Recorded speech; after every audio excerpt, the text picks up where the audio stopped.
Welcome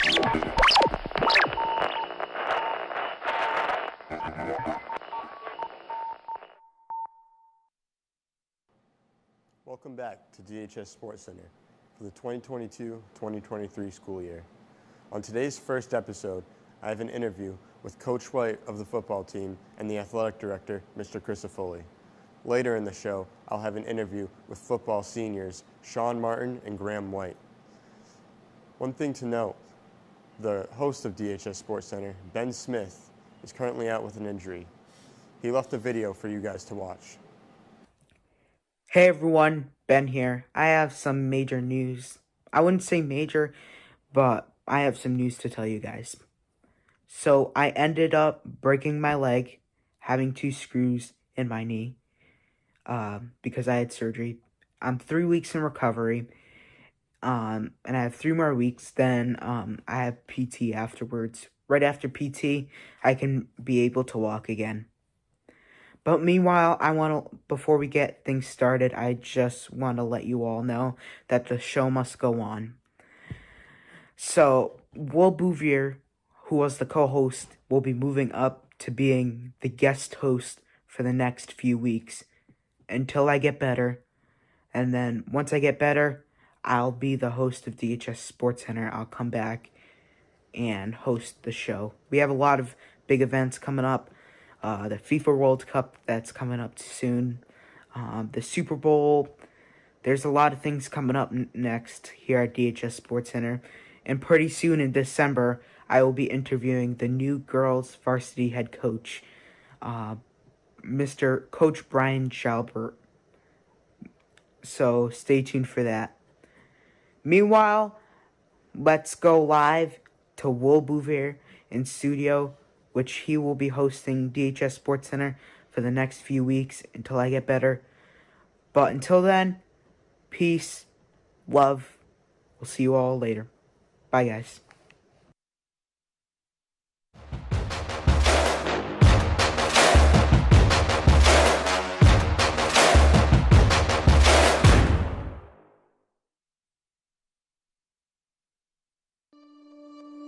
Food, music, games, and more, all at the Back to School Bash.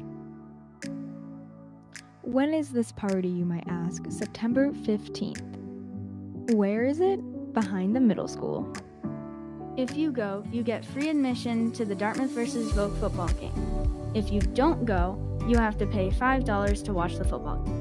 It'll be so much fun. So come join the party.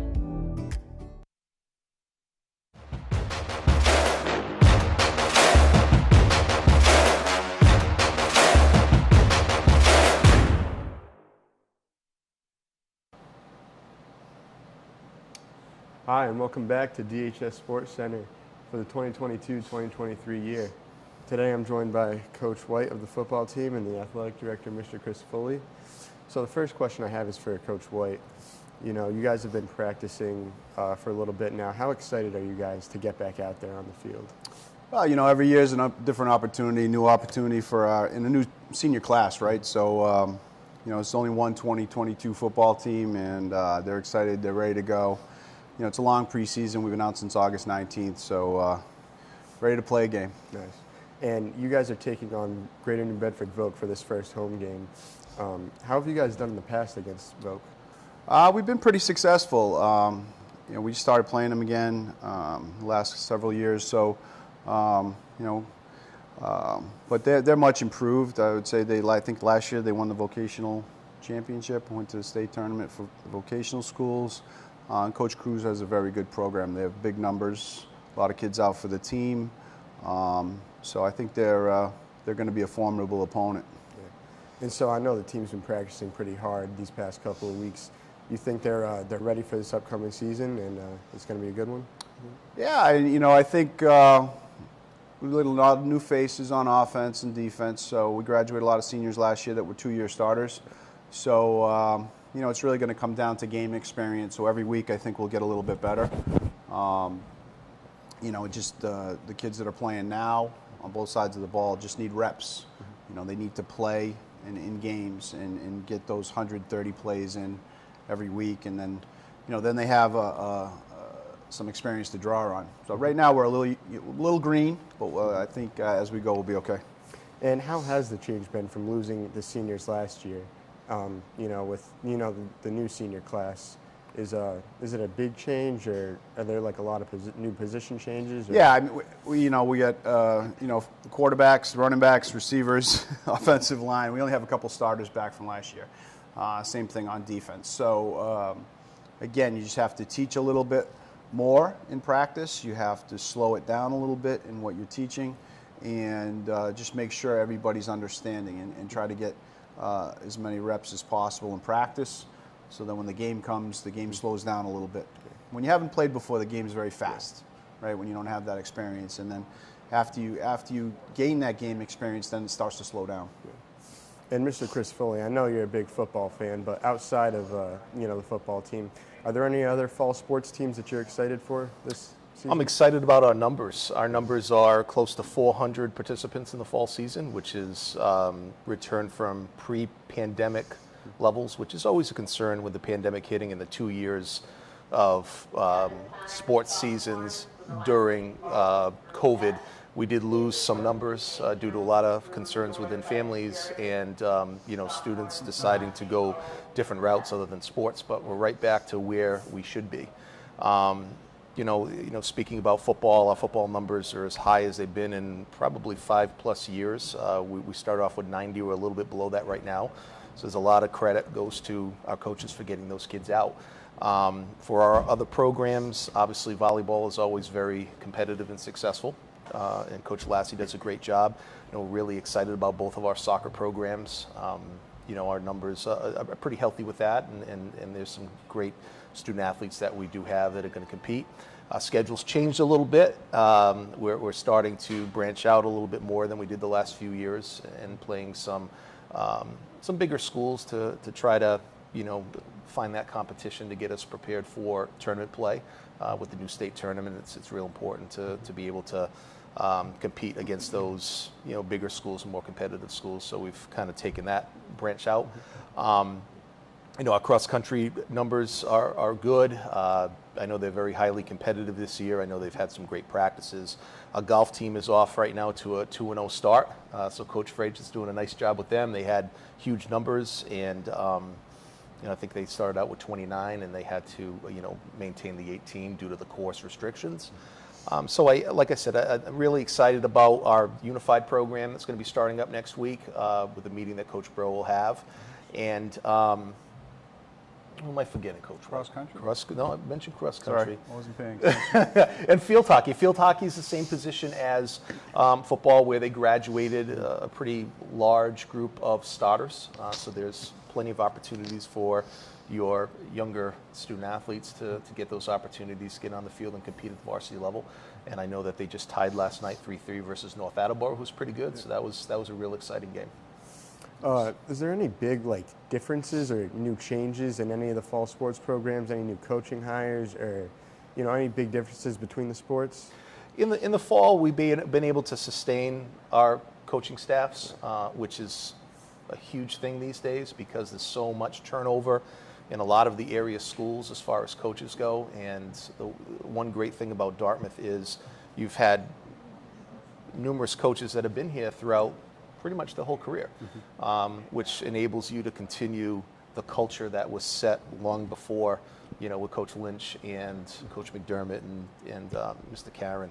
And like I said, it's been able to be sustained. And, we do have some younger coaches that have joined our roster that we're really excited about.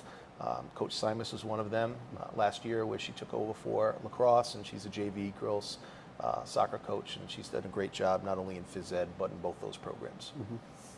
And Mr. White, going back to football, you guys, outside of this vote game, is there any team that you're super excited to play against, like maybe a revenge game that you lost in the past couple of years, or? Our schedule is pretty difficult, so I think we've developed some pretty good rivalries. Obviously, we opened with Stang, but Voc has become a nice rivalry for us. Old Rochester really will be, I think, a tough matchup this week. I mean, this season. We beat them last year. They have everybody back, so we're going to have some challenging games. We have a nice series going now with the Apponequet again. New Bedford is always a huge rivalry for us. Our schedule in our conference is very tough. We had a really close game with Bridgewater last year, 10-7. Like to get another shot, again against those guys. And I think Fairhaven probably is the biggest one. The Thanksgiving Day game would be the one we'd probably like to have back if we had another opportunity. So, yeah, but they're all easy to get ready for. Yeah. And this season in the fall we have so many different programs going. Do you think the fall sports? You said it was going so good. Do you think the spring sports is going to be just as explosive, off to a great start like our current? Yeah, I mean, my hope, and again, it all comes down to your participation numbers, because the more sport offerings you can have that have 3 levels of varsity, JV, and freshman, it's nice feeder systems that, the JV and the freshman level, more of your developmental, and then they move up to high school to varsity, where it becomes much more competitive as far as wins and losses go. My hope and the plan is to sustain these participation numbers and be able to have multiple levels at every sport. And again, I mean, to Coach White's point, we did have a senior class last year that was very athletic and very successful. And they started in many sports 2-year starters. So, that group was tough to lose. But again, it gives opportunities for the individuals that didn't get the chances before and your younger student athletes to come up and to compete at those levels and hopefully build over the course of the next year and be highly successful both, on the field and off the field. I think that helps your participation numbers too, because now those younger kids have seen. We had multiple teams go to the state tournament last year. Hockey, volleyball, soccer, field hockey, football. And so I think it just makes kids want to be part of that. We had we had 8 conference champions last year, nice. Which is fantastic, awesome. Especially in the conference we play in, which is very competitive. Well, I want to thank you guys for coming on the show today and being part of this interview. Hoping for a great season in all sports, spring and fall. Good luck in this this upcoming game, and that's all we got today. All right, thanks a lot. Thank you.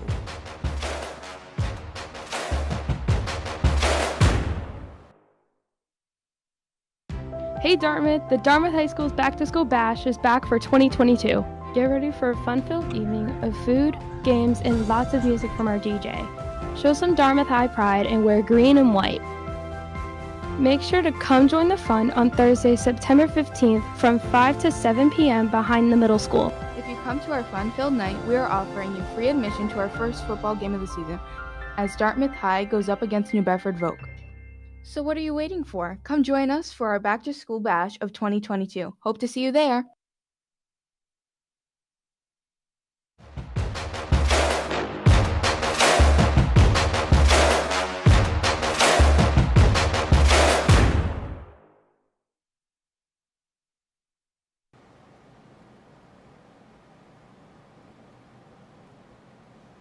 And we're back, and I'm happy to be joined by Graham White and Sean Martin. How you guys doing today? Doing great. How about yourself? Doing pretty good. So you guys have been practicing since August. How excited would you guys say you are to get back out there and be playing for Dartmouth?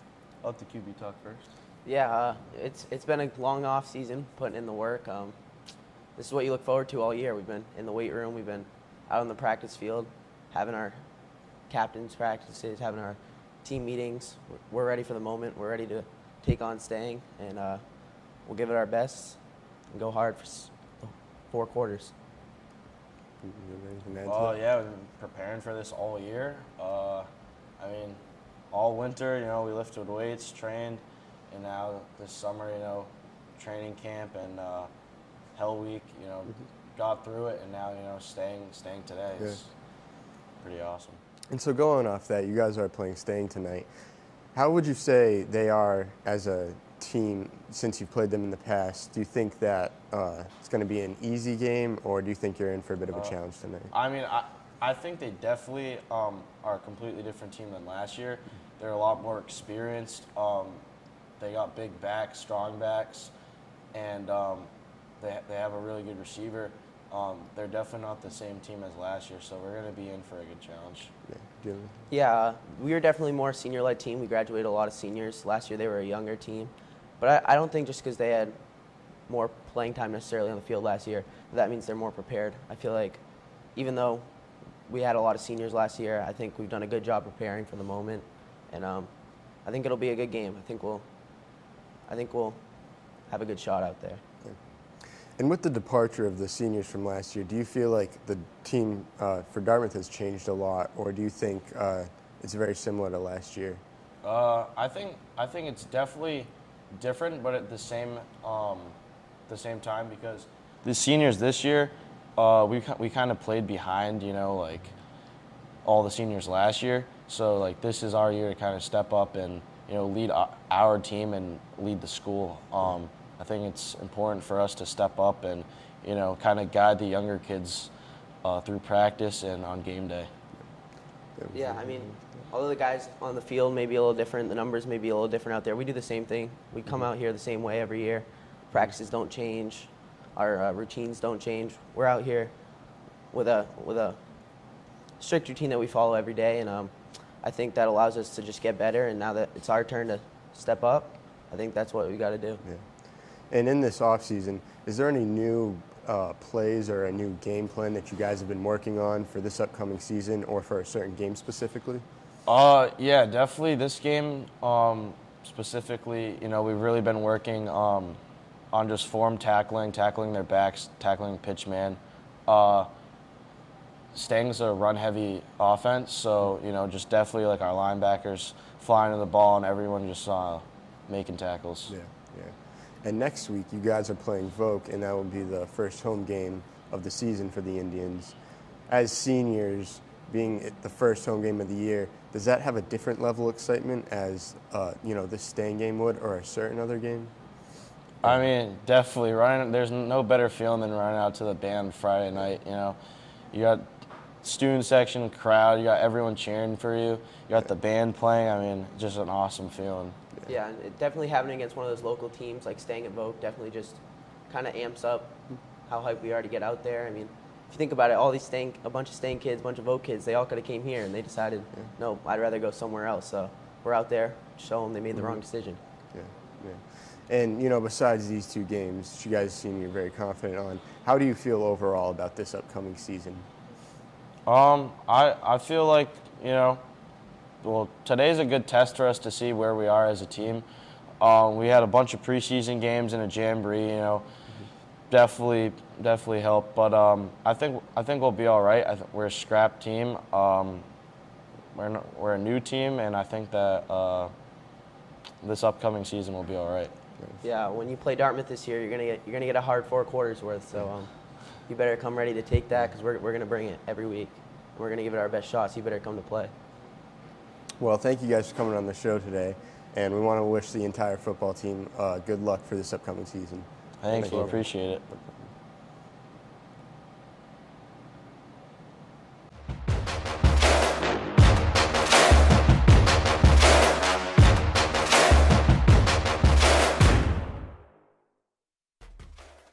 Thank you for watching today's episode. I want to give a big thank you to Coach White, Mr. Crisafulli, Graham White, and Sean Martin for coming on the show today. If you'd like to see more, subscribe to DHS TV Media on YouTube. Stay tuned for the next episode.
Thompson alongside Paul Santos, and welcome to this telecast of Dartmouth High School football, where tonight the Voc-Tech Bears in town to take on the Indians. Paul, great to have you alongside. We've got a couple of special guests here. We have Mike and Ryan Shea.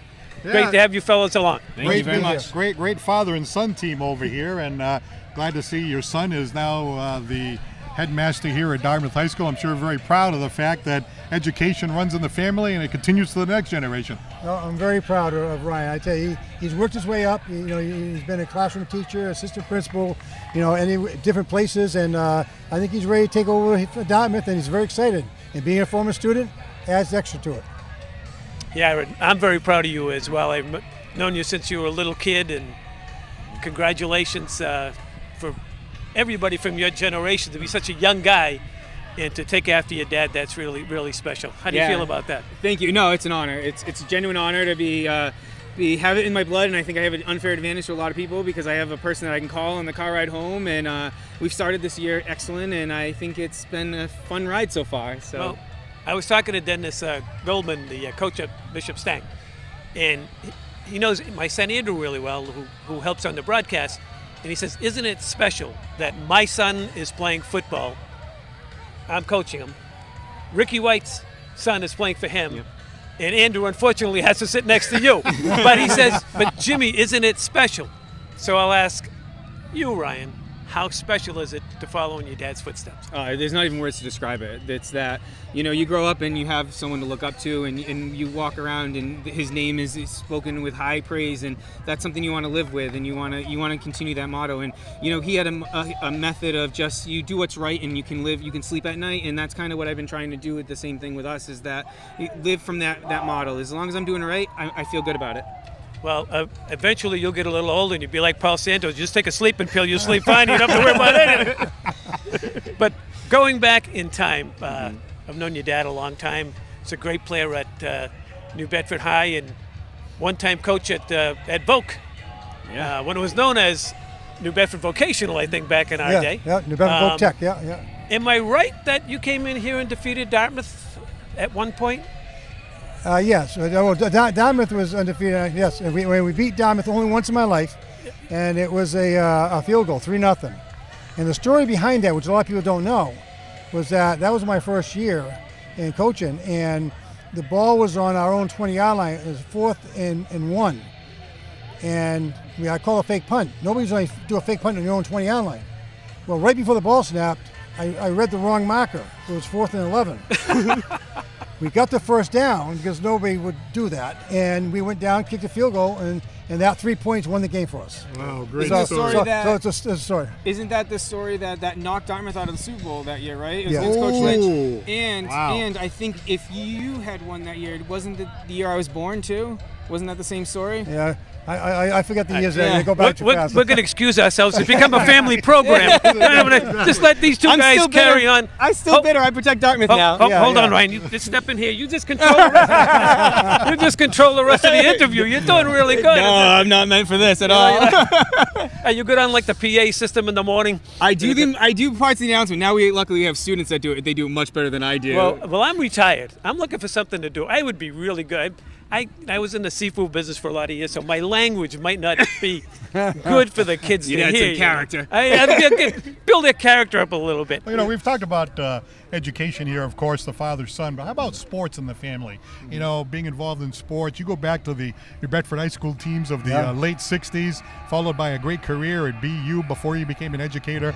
Yeah. What memories do you have of playing football for the high school in New Bedford and also moving on to the college ranks at that level? Well, I tell you, playing at high school was an honor. And matter of fact, to this day, we still call it the high school. It's not New Bedford because it was like the Ohio State, the high school for all of us. And I still get together every other month with about 15 of my former players.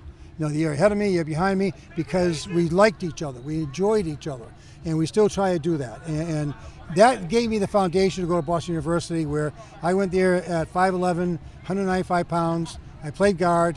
Started for 3 years as offensive guard, and it was all because of what I learned, back in New Bedford.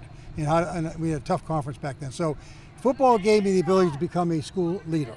Once I became a school leader, and I see a lot of coaches that become school leaders. And I think it's because we've been knocked down, we got up, we learn to fight through adversity, and we learn to work hard to get someplace. So I owe New Bedford. I love New Bedford, and now of course I live in Dartmouth, and I'll support my son in Dartmouth. But I'm wearing green today, so it's a safe color for both sides right now. Hey Jim, how about him being a superintendent in one location, retiring, then coming back and being superintendent in New Bedford, then retiring? The guy he just keeps coming back. He's a masterful art at this. Yeah. You know, he was fantastic. Brought Voc-Tech up to a level that I think it was Jeff Riley who had great respect in the community, and Mike just continued on that and made it even better. And then he retired, and I've known him a long time. I'd see him, congratulations, nice to see you. How's the wife and kids doing? Good. Then I'd listen to the radio in the morning. Mike Shea's the superintendent of. I'm like, what? Then I'd see him on and go, hey, congratulations on that job. He'd retire for you. Listen to the news. Mike Shea's the superintendent of Acushnet. I'm like, this guy he's like an NBA player. They trade him every now and then. he comes back. He says, just keeps coming back. I need to come back. I'm coming back, Jimmy, no matter what you say. But speaking of our era, okay, Dad's reference to getting knocked down and getting back up. I think our generation, well, I should say the new generation, might not think that way.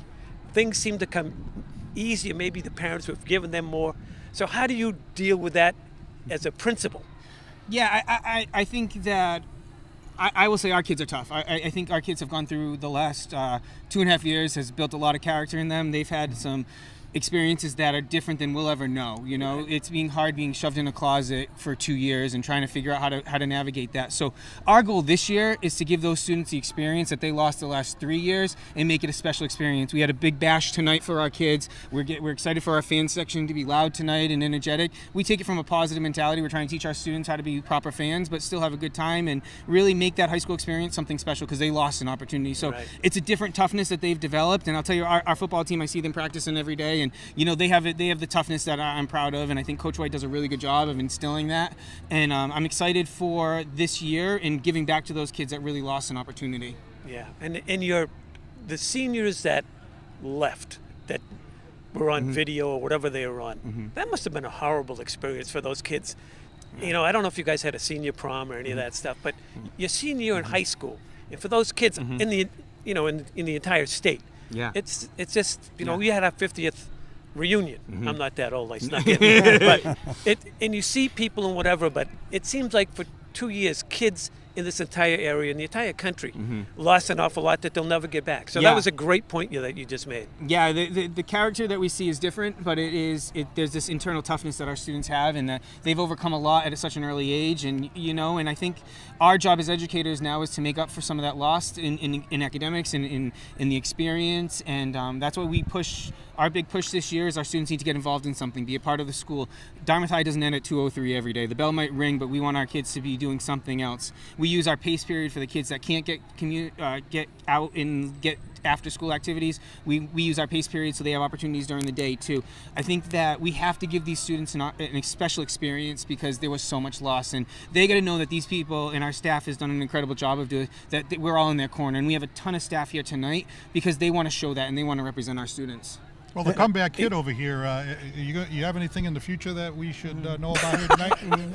I promise my wife she'll be the first one to know. She might want him to go back because she gets jewelry every time he gets to go back. No, I know Gisella's upset right now. So I'm with the school committee at the Voc-Tech right now. I represent the town of Dartmouth, and I think that, along with I'm on a special committee that Tom Anderson from New Bedford Public Schools has now looking at data over the last 4 or 5 years. So I volunteered for that, and I'm doing other things within the community just to keep my hands in it. So I'm not looking to go back. I turned 70 this year, so I feel that's a good age to help what I can and volunteer when I can, but not to go back to a full time. Right.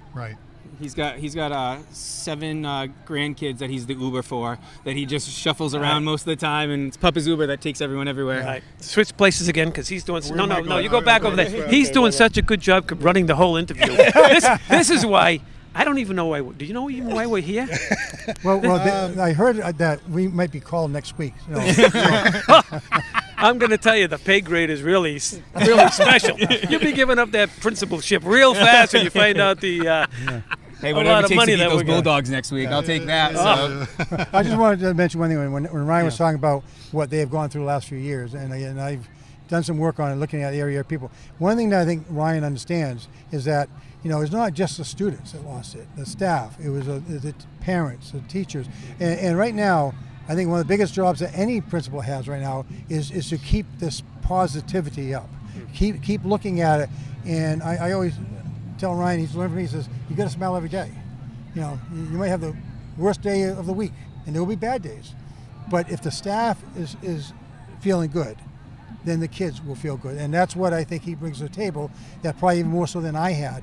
He was a special ed teacher. He has a lot of empathy about kids and what causes them not to be in school, or causes them to fail, rather than just accepting what the mark was. So I think, Dartmouth is very fortunate to get Ryan, because I think he brings something to the table that everyone needs in 2022, 23 right now. They need that kindness, the empathy of what's going to happen. And I think Dartmouth has something to look forward to. Yeah, well said, and it's great to have you leading our high school. It's a great honor. Your fondest memory, other than eating at my house on Thursday nights, in your Dartmouth High career? Fondest memory was beating New Bedford High. There you go. Oh boy, we're going to start a family feud here. We actually beat staying in New Bedford High my senior year. Those were the fun memories. And the Thursday night dinners. My parents were the ones that actually started that when I started to play, and it's really special that we were able to do that and to continue. Mike Martin sent me a picture last night of them doing it, of the Thursday night dinner, because now the senior captains or senior parents run it, and it's a tradition that is so lucky that we have continuing going on here. Yeah. And your greatest thrill as a high school coach or player? I know what it is right now, looking back at it, there are a lot of games that I can recall, but I think the best thing right now, I see a lot of players that I coach, and I've been out coaching a long time. I think it was 1986 was when I last coached. And people come to me and call me Coach. Coach, how you doing? That just brings a smile to my face, because to me, that's a special thing. Just like he had Coach Lynch. When you recognize someone that 40 years later is calling him that, so it was the people that I coach that I see today that still like me, that still like the issue. So that's my number one thing, is it gives me a good feeling. Now, see, I wouldn't ask you that because no one likes you. I can't use that question. I just throw it to the Shays, and there's a different story. But we do have a game to call. Yes, I see we do. the band. Should be fun. Should be a good one. They're getting ready to march on the field. I want to thank Mike and Ryan Shea. Thank you so much for joining us. Thank you very much. I really appreciate it. There you go. Great to see you, Mike. Always good to see you. I'm honored to be here. Thank you. Thank you. So we'll be back with the Dartmouth High School marching band, followed by the kickoff at 7 o'clock. Paul and I will be right back in just a moment.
Cheerleaders supervised by Rebecca Braga.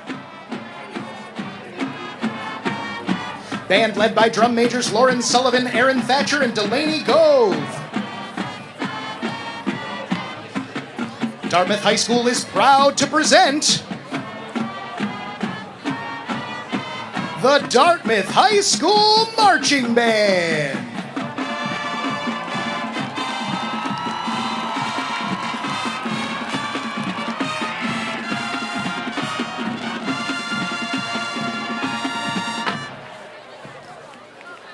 The band will perform the following music for pregame. Music from the movie Robin Hood, Fight, Our Boys Will Shine, and Glory to Dartmouth.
With Dartmouth pride, let us welcome to the field our Dartmouth football team!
Why not?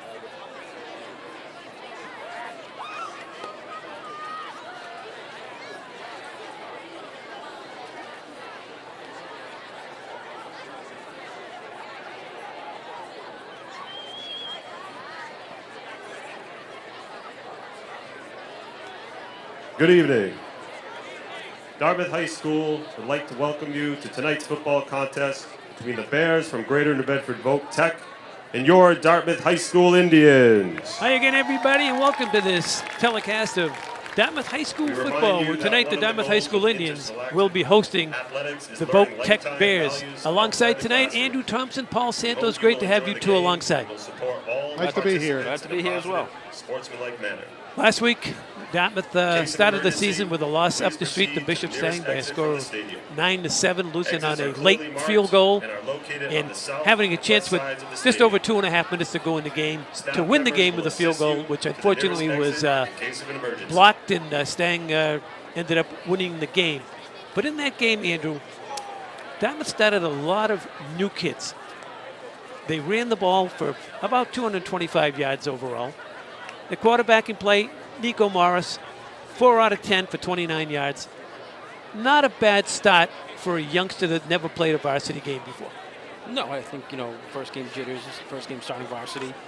You got to clean up some of the small things we talked about last week. I think Nico needs to read the defensive end on those read options, the veer, mix it up a little bit, and hopefully just complete some passes. He had some guys open last week, a couple overthrows, a couple, underthrows. So clean up some of those mistakes. I think Dartmouth will be all right in this game. And we got a good look at Jared Abreu last week, 92-yard scamper. Actually, the play of the game for the Indians. After that, there wasn't much rushing yards to be gained. We did note, Paul Santos, I think you could be on the lookout for this tonight. The Indians are very small up front, and that's going to be a real challenge, not only in this game, but I think the remainder of the season. Yeah, I noticed that last week in the game against Bishop Stang. You could tell that from watching how, at the line of scrimmage, it's really tough. Obviously the game begins right there at the point of attack. And when you get small and, in addition, inexperienced players up front, it really ends up leaking to all facets of the game. And for Voc-Tech, Andrew, they rush for over 200 yards out of their backfield. So they have a strong running attack like Bishop Stang did last week. So something to look forward when they take the field. Now we hear the PA announcer. It's a new announcer. There's no Doc Noons. I know, I'm so sad. I don't know about you guys. But it is time for a national anthem.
Well done, Dartmouth High School Marching Band.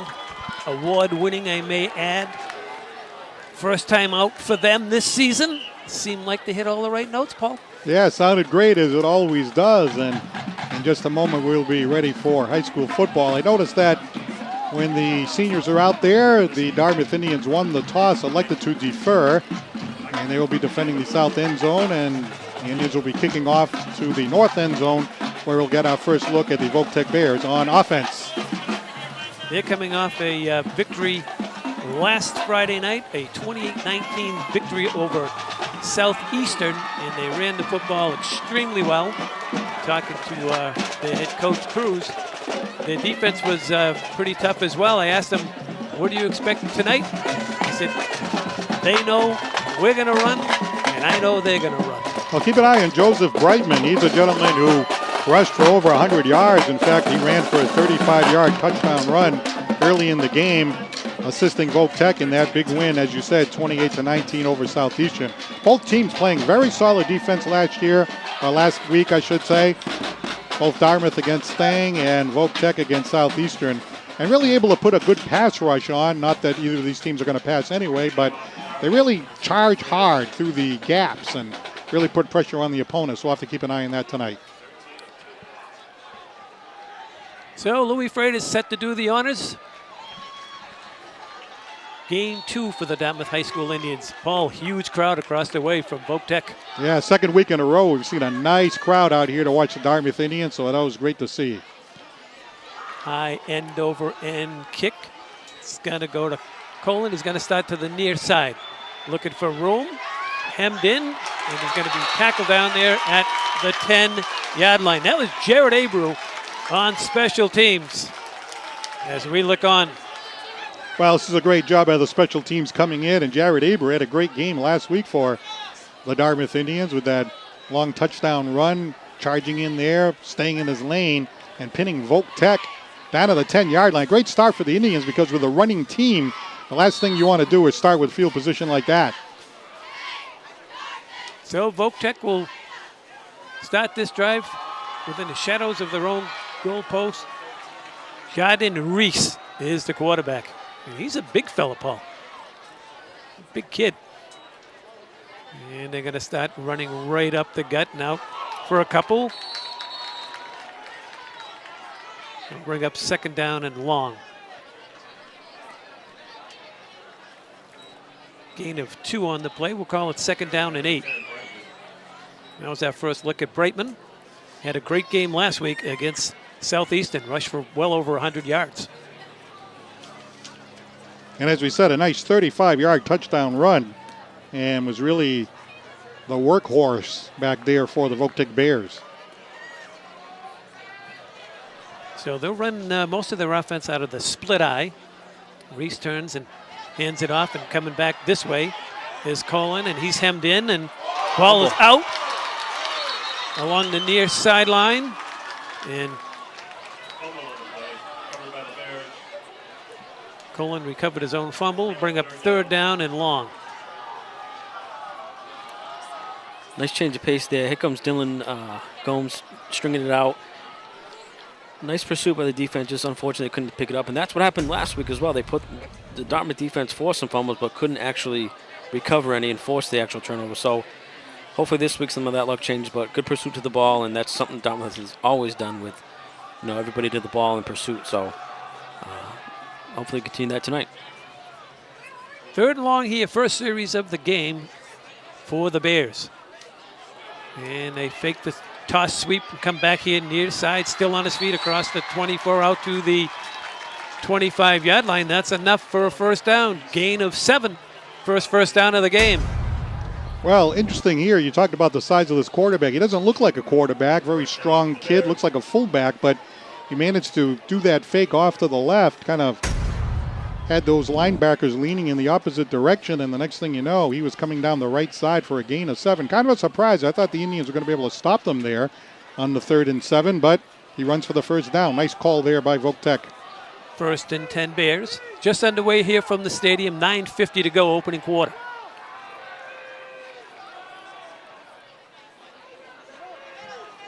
Reese turns, hands it, Colin. He's out. Across the 25 to about the 26-yard line. That was Chase Fenno on the tackle for the Indians.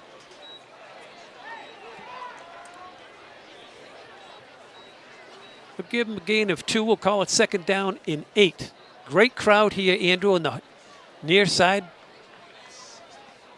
And a great crowd across the way as well. It's great to see high school football after coming off 2 COVID seasons that it's back in full swing. Yeah, it's nice to see everybody out here, and both local teams and good local support. So it's nice for the kids, and it's exciting for the kids, and it's a good atmosphere. Reese is going to look near sides. It's going to throw it out here in the flat. Completes it. Indians defended well.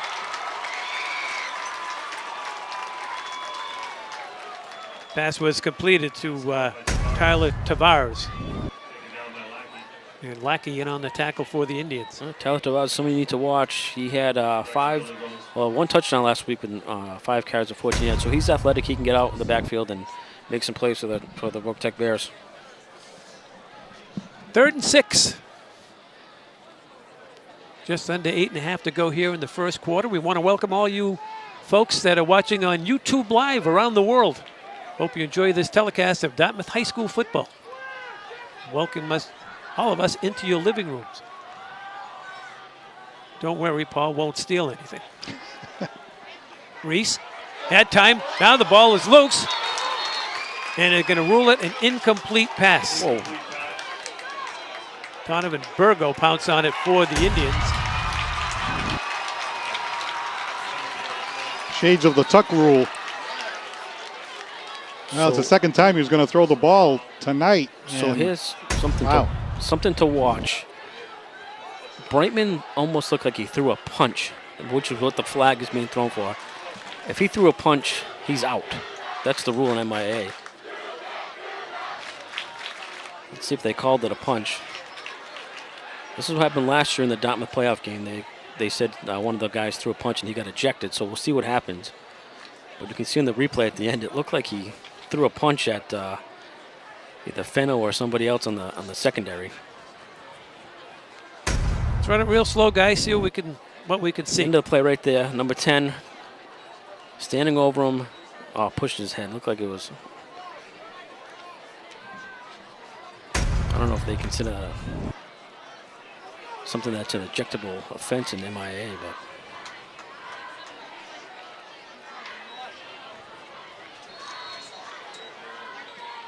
Back deep for the Indians is Fenno and Andrews.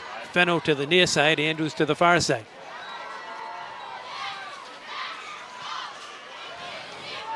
And that's Andrews from his 45. Starts near side. He's got running room here. Skips over a tackle. He's at the 35, 30s down the sideline. Still on his feet inside the 20-yard line where the Indians will set up shop. 1st and 10. Damon Gray in on the special team stop. So Andrews is a young sophomore, but they know he's fast. I heard throughout the summer he's one of the fastest kids at camp. Give him some open space. Make a couple of guys miss, and look for Mr. Andrews to be on a couple jet sweeps, possibly this game and maybe throughout the year, because I've heard he is quite the burner, and that's something Dartmouth needs and what they've had in the past. So good return, good for him. Yeah, it was about a 22-yard return on that punt, and how about this field position for the Indians, starting deep in Voc-Tech territory at the 18. Nico Morris in at the quarterback spot.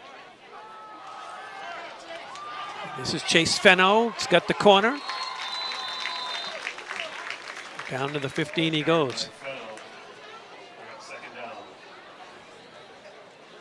Algarin on the tackle for the Bears. We'll give Chase a gain of 4. We'll call it 2nd down and 6.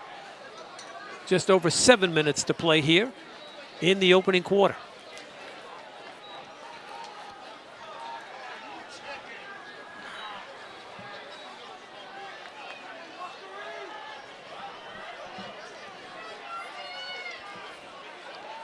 Morris turns, hands it to Abreu. Maybe a yard.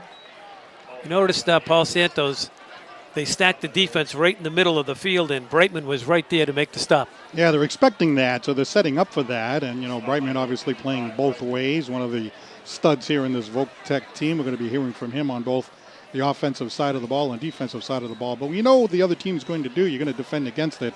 And Voc-Tech did a good job there scheming that up. 3rd and 6. Voc-Tech. Did they go offside or were they drawn offside? Looked to me like they jumped.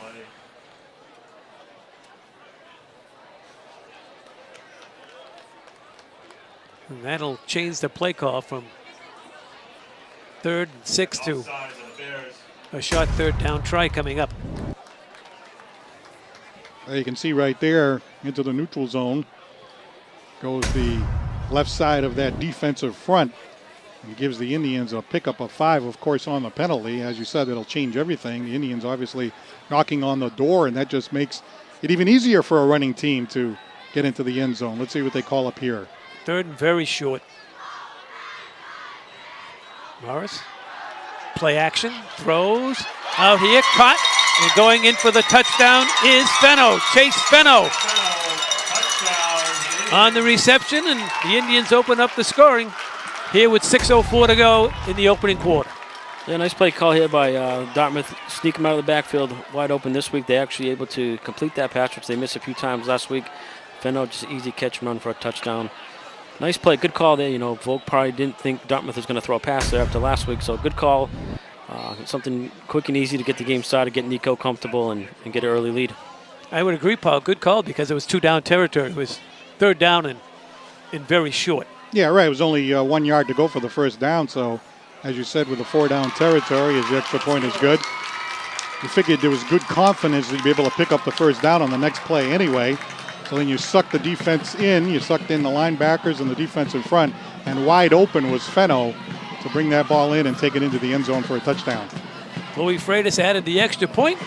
And with the clock stop here at Memorial Field, with 6 minutes and 4 seconds to go, the Indians get the first score of the game. They lead 7-0. I want to welcome you once again. Imagine, Paul, when we first started this, you and I, you did hockey, whatever, we were lucky to have just a couple thousand fans tune in to DC TV and watch the different athletic events that they telecast for several years. And now, who would think two slugs like us would be around the world? What has gone wrong with the world, I ask? You know, when you're on the internet, you never know who's watching or listening. That's true. And well, the great thing about it is that people who live out of town, the grandparents, the cousins, the relatives, the friends who are in Florida, for example, as you alluded to, or in other parts of the country, they can watch the telecast. I mean, I remember running into some of the parents outside of the rink, and they were telling me, oh, my God, my a disabled grandfather could watch the game, and this one in Florida is watching the game. And, you know, especially in the wintertime with the hockey season, a lot of the grandparents are in Florida. So that's a nice thing to be able to present to the folks of Dartmouth and the families. Well, that's a short kick. It gets by the return man and rolls out of bounds inside the 5-yard line. And a flag is down as well.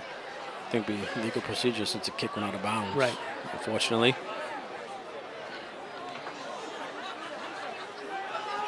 Well, they were just about to pin them back again. So far, the game of field position, the Indians have had a piece of cake. And on the other side of the ball, well, Voc-Tech has had very hard, difficult field position so far. Well, we'll let Andrew explain. Some may wonder, why are we playing this game on a Thursday night? Well, to my knowledge, there's a shortage of referees.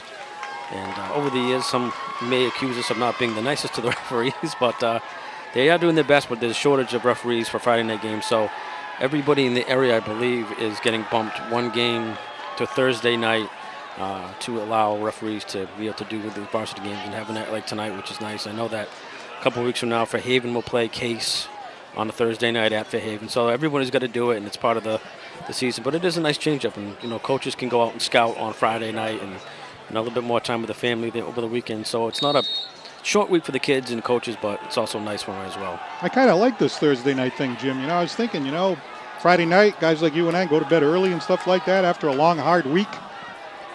I got a text message today. It said, what do I watch the game? I sent the link out to DC TV. They said, no, Chiefs Chargers on Prime. I didn't know. After this. There's a pitch and a nice solid run out across the 45. Goes Laz Colin. He picks up a first down. It was Dylan Gomes with the trip up here at the 45-yard line. Otherwise, he had green pastures ahead. Oh, that was all set to be a touchdown. I was thinking to myself, what a way to respond. He had nothing in front of him at all. And all of a sudden, as you said, Dylan Gomes reaching in there, and the senior defensive back just getting him around the shoelaces to save what would have been a touchdown. 1st and 10 from the 46. Here's Brightman. Ball's out, and Dartmouth has recovered at the 47-yard line. Louis Freitas. Louis Freitas.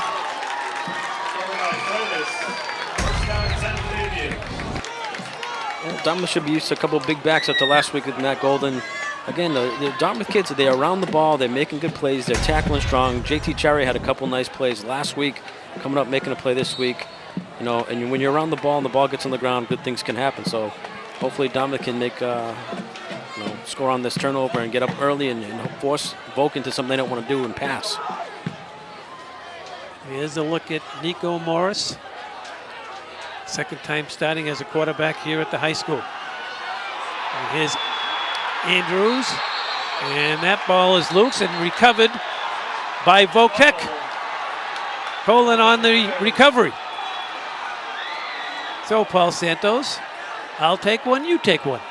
Well, you don't see that too often happening on successive plays, and the Indians with all the momentum starting again in enemy territory. Now let's see, right there, the big hit, the ball came loose, and it came out really at the last second, just as the Dartmouth player was on his way down, but right there to pick up the ball was New Bedford Voc-Tech, and they really answer right back. Alaise Cologne, a sophomore, falling on that football. And it was Aiden Santos on the initial hit. So Jog that Voc-Tech ball loose. gets the ball at the 46, their own 46.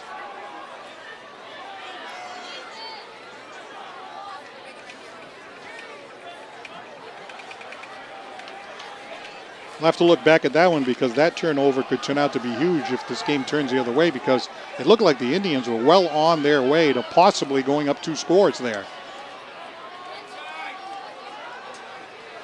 Here's Reese. Quarterback draw. He's got room. He's got the 50. He's got himself a first down and more. Inside the 40, down to the 35-yard line off the quarterback counter.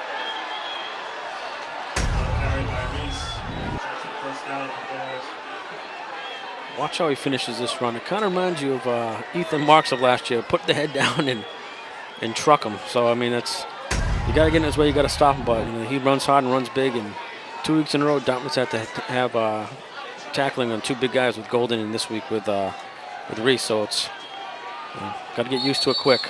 Like a great decision of head coach Justin Cruz to use him as a quarterback, because he doesn't look like a quarterback. No, not a high school quarterback, no.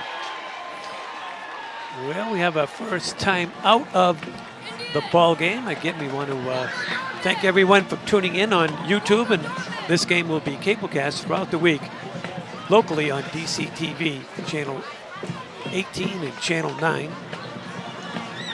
We have hockey season coming up. It's just ahead, a couple months out. Paul, you'll be on the mic for another successful season for the Dartmouth boys hockey team. I certainly hope so, but I don't know if you heard the news. Head coach Mike Capello is retiring after, I think, about 23 years as the varsity head coach, and I believe he was there about 8 or 9 as assistant coach before that. And I believe that the assistant coaches, Brian Rose and Derek Martin, have indicated that they are also leaving. So there's going to be a clean slate of coaches coming in for Dartmouth High School this year, and we'll see what happens. It's going to be a very young team, so whoever the new coach is going to be starting from the bottom up. So we'll see what happens this year. But a great, great ambassador, a great gentleman, terrific educator, and a great coach, Mike Capello. I would agree 100%. One of the nicest people you'll ever meet in your life. And a Hall of Famer, high school hockey Hall of Famer. And there's a hand up in the near side and a solid hit by Dylan Gomes. Wow, the seniors come to play. That was Santos, the ball carrier. Well, Dylan Gomes, you can see him coming around the corner here, and this is what experience will do for you. You take a look at him. I can remember him looking much smaller last year and the year before when he first came onto the scene playing as an underclassman. And he was always a good positional player, but now with experience, now with size, now with strength, and you can see that he's even more dangerous on both sides of the ball. Yeah, absolutely. You can tell he's definitely put some weight on, and I don't think he's ever been afraid of contact, so that's one good thing being a senior. You know what's coming and you're ready to go. Second down, 16. Here's Reese. Looks downfield, shoots it. And let's see, it may have been intercepted. It is. What a play by Dylan Gomes. Voc-Tech for the second series in a row, Paul, have turned it over. Well, how about Dylan Gomes right here? Look at the quarterback. Kind of a surprise call there. Although in talking to the coaches before the game, you know, they were expecting some passing. Voc-Tech not afraid to put it up. But how about the position there by Dylan Gomes, just getting right in the face of the intended receiver, establishing the position, following the ball right in, using his ability and, you know, good positioning to bring that ball in. Yeah, very good play. A lot of guys would run into that defender, causing a pass interference, but he's so tall and lanky out there. Just put his hands up and almost, you know, walked himself into an interception, which was a smart play by him, and, you know, 2 good defensive plays in a row. Well, we'll start from their own 2-yard line and just try to bulldoze their way out of there. They run it right up the gut on first down. Well, there's one thing in a play like that. It's almost like a long punt, even though it happened early in the series. In the game of field position so far, Dartmouth has had a big advantage all game long. This is the first time that the Indians find themselves this deep in their own territory. So from the Voc-Tech point of view, if they can get a quick 3 and out, maybe that interception wasn't so bad after all. Here's the ball faked by Morris. He's got room here in the near sideline. Skips a couple of tackles, gets it across the 20, and has himself a first down. Of course, that's only good if you can stop them when you've got them pinned deep. But the Indians will have none of it, as there was a couple of opportunities to make that tackle, but some broken tackles and a nice run there by the Indians. Yeah, something he couldn't really get going last week was getting around that corner and gaining some positive yards. So nice to see he's actually getting in the groove a little bit. maybe having a little bit better on the read and the veer and getting out on the outside and turning upfield. Indians going to run it to the far side. Twisting and turning is Chase Fenno, and a flag is down in the backfield. And we have a hold that's going to go against the Indians. Rick White talked a little bit about that after last week's game against Stang. You know, even though it was a 9-7 loss, and you looked at some other things that happened during the course of that game that helped cost them the game. Rick White always talks about cleaning up those penalties. They had a couple of costly penalties in that game. They really hurt them against Stang, and that's what happens when you have a young team. That's something that the Indians are going to work on as the season proceeds.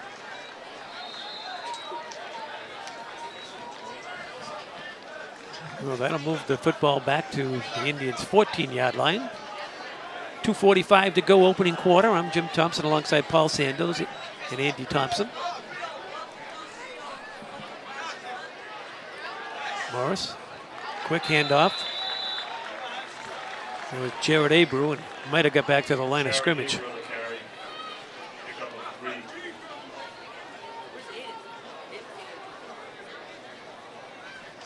Second down and a long Uber ride to go for the Indians, Paul.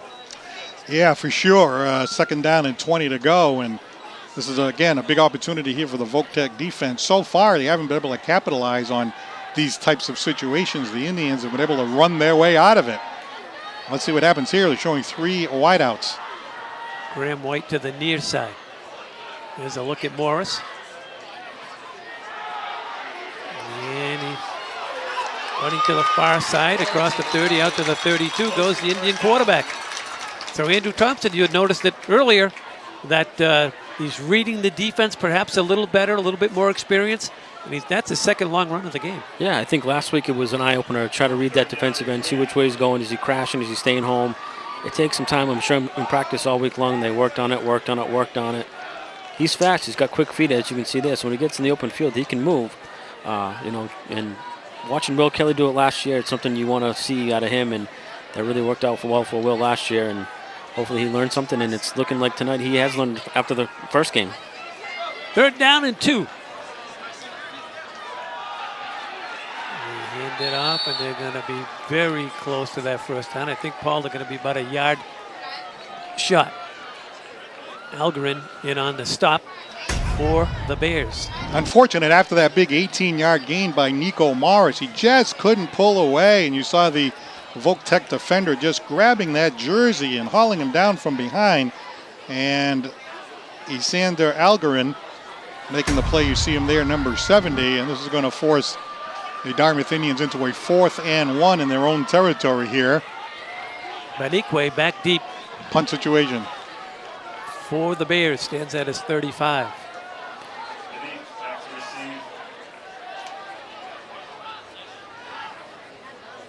Good snap. No rush. High. Booming kick. And it's muffed down there at the 37-yard line. I think Banikwe picked it up. Yes, he did. So the muff punt turns out well for Voc-Tech. They'll start 1st and 10 from around their 40-yard line. Very, very lucky there by Voc-Tech to be able to pounce back on that ball. That ball's probably knuckling and moving around up there. That's much better landing here now than the previous years, but still tough to return punts, and this time of year with the wind and whatnot. So very lucky that Voc-Tech recovers that kick and doesn't get back to Dartmouth in their own territory. So this should be the final play of the first quarter, and I tell you, the Indians really want an opportunity. It feels like they could be ahead by more than this. Voc-Tech's turned it over twice and almost a 3rd time there, Paul. Reese. And the Indians do a nice job there on the ball carrier, Colin. That was Eli Johnson. And that'll do it. First 12 in the books. Our score at the end of the first quarter. Dartmouth High School 7, Voc-Tech nothing. Fellas, it's basically what we thought, although 2 passes in the quarter, 1 for a touchdown for the Indians. Yeah, I think after watching last week's game, Dartmouth has come out and cleaned up some of the small issues that they had last week with, again, reading the veer and a couple of completed passes, getting Nico Morris going, and The defense played well last week. They forced some turnovers. This week they forced a turnover, forced a couple fumbles. So just being around the ball, being active is going to pay off for Dartmouth, I think, in the end.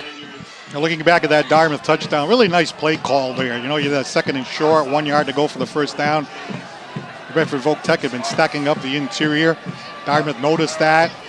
Nice little play fake, play action fake, little dump off to Fenno, and Fenno was able to run that ball into the end zone. As soon as Fenno caught the ball, you knew he was going in because there's just so much real estate in front of him, and it was perfectly executed and called at the absolute right time. Yeah, and I think, getting the ball into the athletes' hands, they couldn't do last week. So this week, Fenno getting a catch, not forcing anything, but getting them in the open field and getting them moving is something that they didn't do much last week. So it's nice to see Fenno getting involved and Nico getting involved early with passes and runs. So, they have the athletes, they're lean and they're athletic. So, it's going to work eventually. It just takes some time, and good to see already. But you saw Louis Freitas kick that extra point. This is a close game, and it may continue to be a close game. If it turns out like last week, the teams are trying to win on field goals, Louis Freitas is certainly capable of kicking them. And over on the Voc-Tech side, Connor McManus had 4 extra point kicks in a row for Voc-Tech. So keep an eye on the kicking game if it comes to that. And they run it to the far side. That's Brightman. Brightman's got himself a first down.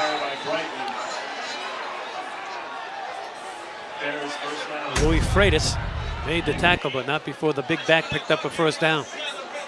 Yeah, that's the kid that rushed for 100 yards last week, including a 35-yard touchdown run that was instrumental in that win over Southeastern. And haven't really seen him all that much so far. Here and there we have, but he's going to have a big game there. You see him number 10 along with that quarterback if Voc-Tech's going to come from behind and win this thing.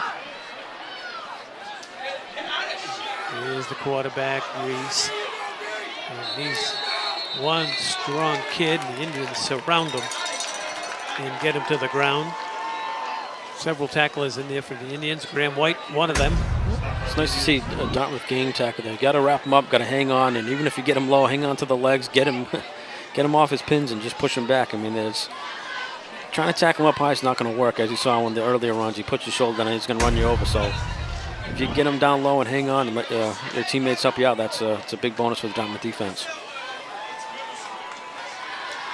This Voc-Tech quarterback, for a kid that big and that strong, he's really an athlete. This kid can do everything.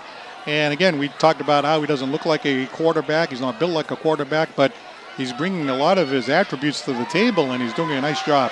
Here comes the rush, and he has to throw it in the ground. Heavy rush in there by the Indians. That was J.T. Charrier. Speaking of hockey players, there's one. Oh, really? He's a good player? Mm-hmm. Yes, very good. Well, he had a couple of nice tackles last week, and I think he likes the contact. He had a couple of big hits, big hit there. Just a hit too late to cause a fumble, but nice play, good blitz call, and get the pass rush on Jaden Reese and make him get off his feet and try to make a play that way, but can't sit back and watch him run. Talk about getting the ball in the hands of an athlete. Joseph Brightman was wide open there for the reception had he not been hit. Oh, 3rd and 8. Here's Reese. Here's the rush again. Almost intercepted by an interior lineman. It was Charrier again. I think they're in the same defensive call.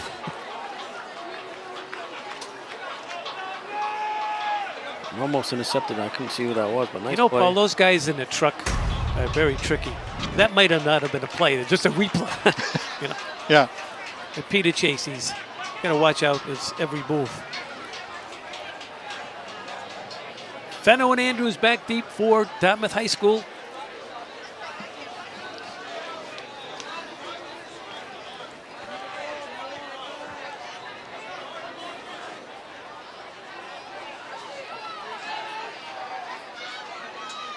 Nice step, look out. Go get it. The Indians chasing, ball's loose. And Dartmouth recovers down at the 30-yard line. Paul, the 3rd turnover of the game for Voc-Tech, and that's Donovan Burgo on the fumble recovery. Nothing drives coaches more crazy than turnover, so Justin Cruz certainly not happy across the way for Voc-Tech. And you see right there, the Voc-Tech player was thinking so much about picking up and running before he even got on the ball. Not that he was going to be able to go anyway, but But how about this field position again by Dartmouth? They've had great field position all night long, except for that one time that they got buried on the 2-yard line. The Indians, with only one score so far, you got to make them pay for these kind of mistakes, and they haven't made them pay too many times. This is a great opportunity for the Indians here. Morris in there at quarterback. He's going to throw it. And he's got a man out here, and it's completed to Freitas. Freitas is down there at the 10-yard line, and an Indian first down. Michael Murphy there in the secondary to make the tackle for the Bears. How about the Indians coming out on first down and putting the ball up in the air?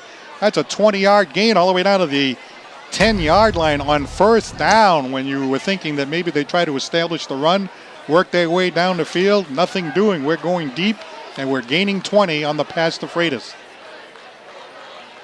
Morris looks at first down, 10 minutes to go in the half. And he hands it off to Abreu, and Abreu just runs into a solid wall. Isaiah Fonts Griffin, one of the fellas to get him. Bring up second down and long here for Dartmouth High. I think so far the Dartmouth defense has played superior to the Voc-Tech defense. You can tell when the opponent offense is on the field, the Indians have had an easier time moving the ball. And if that continues, that's definitely going to be something that is going to favor the Indians as we proceed through the night. Indians come out with 4 wides.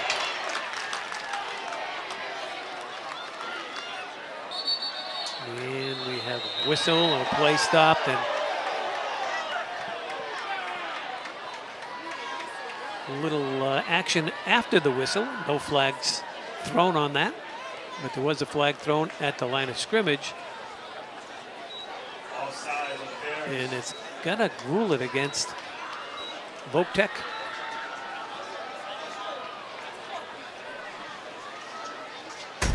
What do you got here, Paul?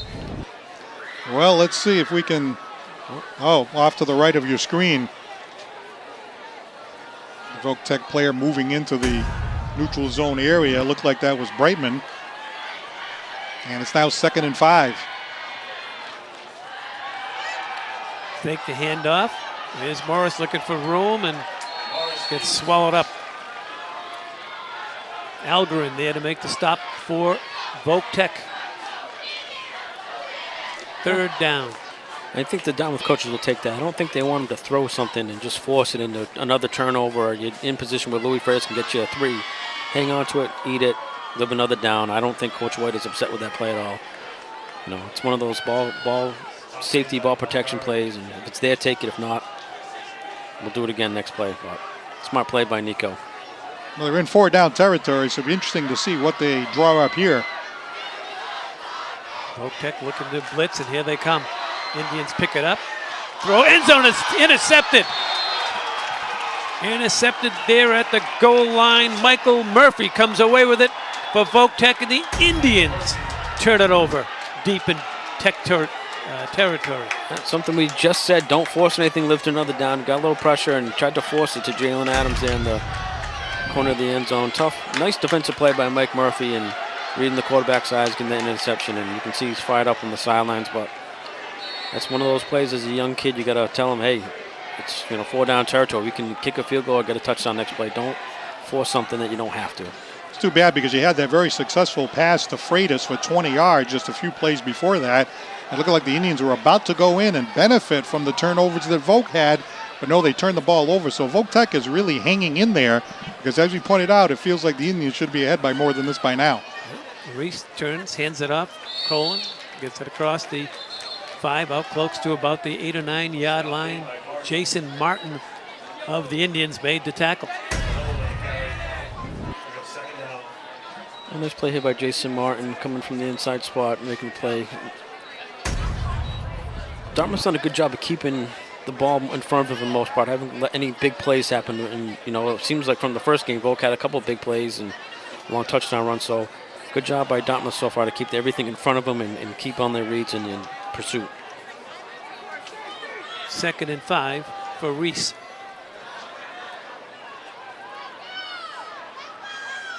Quick toss, far side. Colin again. Looks to break a tackle, can't do it. Donovan Burgo was out there for the Indians in pursuit.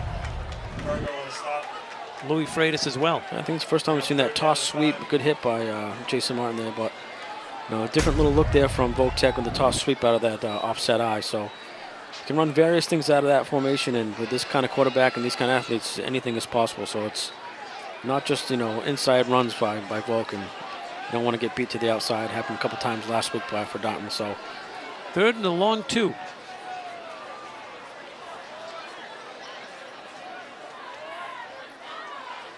Reese fakes the toss, runs it opposite, and has himself a first down.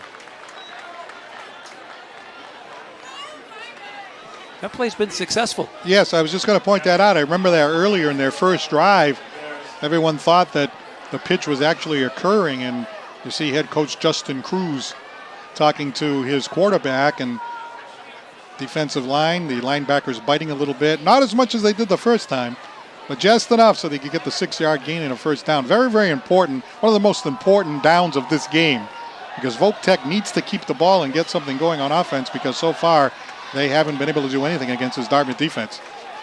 And they're going to run it to the near side. Plenty of room for Colon.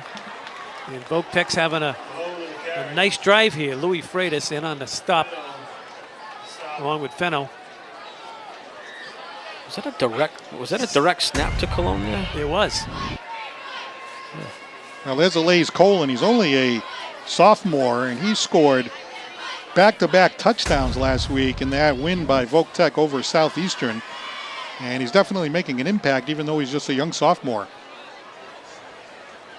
But he runs kind of slow like the quarterback, too. They're big, strong, athletic kids, but kind of on the slow side, and that gives a team like the Indians an opportunity to get in there and make the tackle. 2nd and 4. Indians look to pressure the inside, and they get in there, and they make the stop in the backfield on Colon.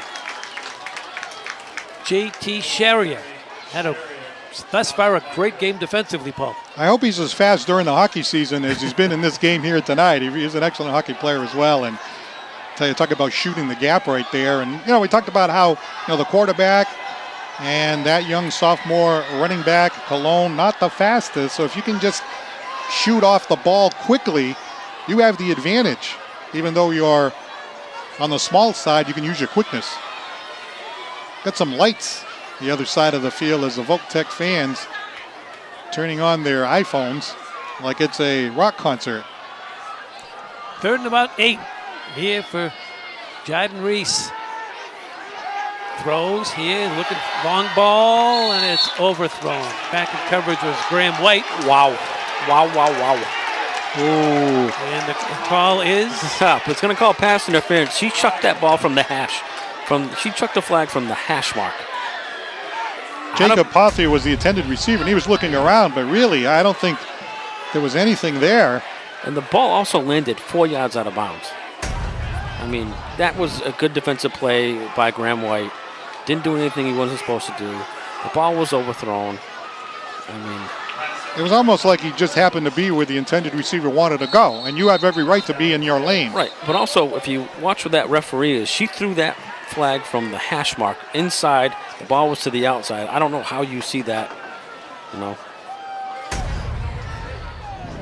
If you see the referee, she is coming into your screen. She is in the middle of the field, and here it comes. I mean, that was a better flag throw than the pass that was thrown.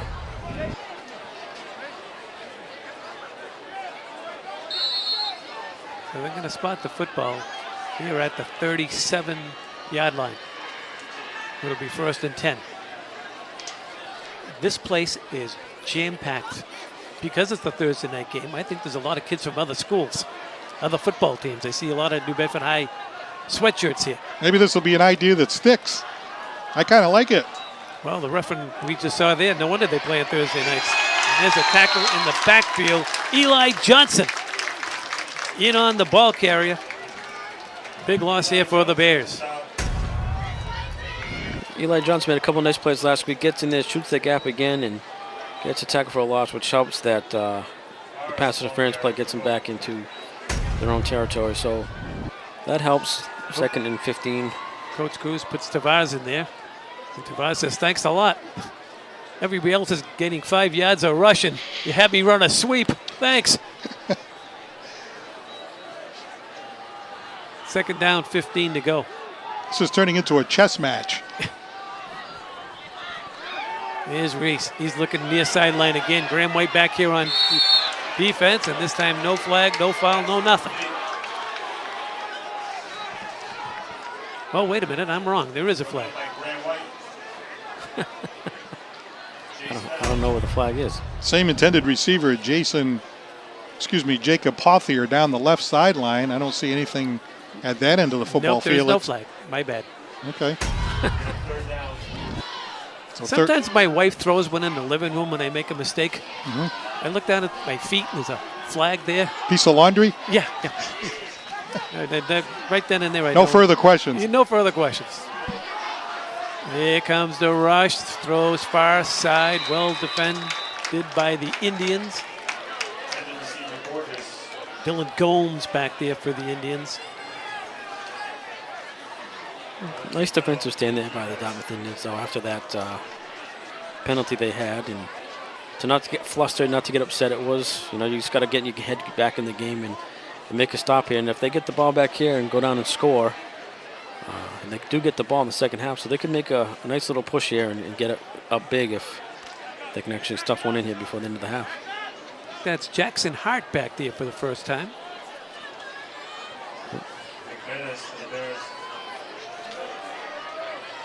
Oh, Andrews, excuse me. High, spiraling kick, and it takes a Dartmouth high bounce. It comes backwards here to about midfield. So a punt, Paul Santos, of about 17 yards or so. Yeah, by the time it landed, and then it started rolling in favor of Dartmouth all the way down to about the 49-yard line where the Indians will take over 1st and 10. And we talked about the game of field position all night long. It's benefited the Indians. The Indians just haven't been able to capitalize except for that one time on the short touchdown pass from quarterback Nico Morris to Chase Fenno midway through the first quarter. But that has been it for the scoring. And as Andrew pointed out, really need to come down here and score and really be in great position when you go into the halftime locker room. Here's Morris rolling far side, throws in the flat, completes it. And on the reception was Jason Martin. And that picked up a quick 9 yards. Yeah, nice play to start the drive. Get out quickly and get some 9 yards, and now you're in short territory. If you need to run it, you can run it. Plenty of time left, but good drive starter and get some momentum for the Indians and get Nico some more confidence that he's looks to be confident. And even though he did throw an interception, but doesn't look like he's shy right now, which is good. You can see the big crowd across the way. There's the ball fake. He's going to throw it long into coverage. Here comes the flag. Chase Fenno, intended receiver, and the back judge says, well, let me see. I haven't made a call tonight. Let me throw the flag. Oh, yeah. I thought maybe on the 2nd and 1 you might see a pass. That's when teams like to do that.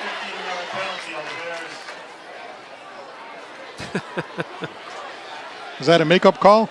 I don't know what it is, but it's somebody going for the football. I mean, defensively. Can we run that back again? I'm just curious whether the defender hit the receiver just prior. Slow it down at the end. I couldn't tell if it was the safety coming over on the backside. Right here. Is he hit? Maybe that's what they call it. Yeah, maybe.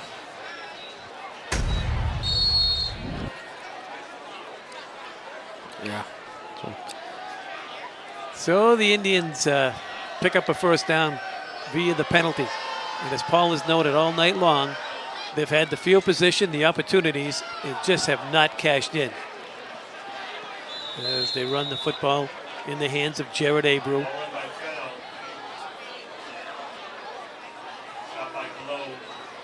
The Indians have not done so well in the red zone. They've been able to move the ball down the field a little bit.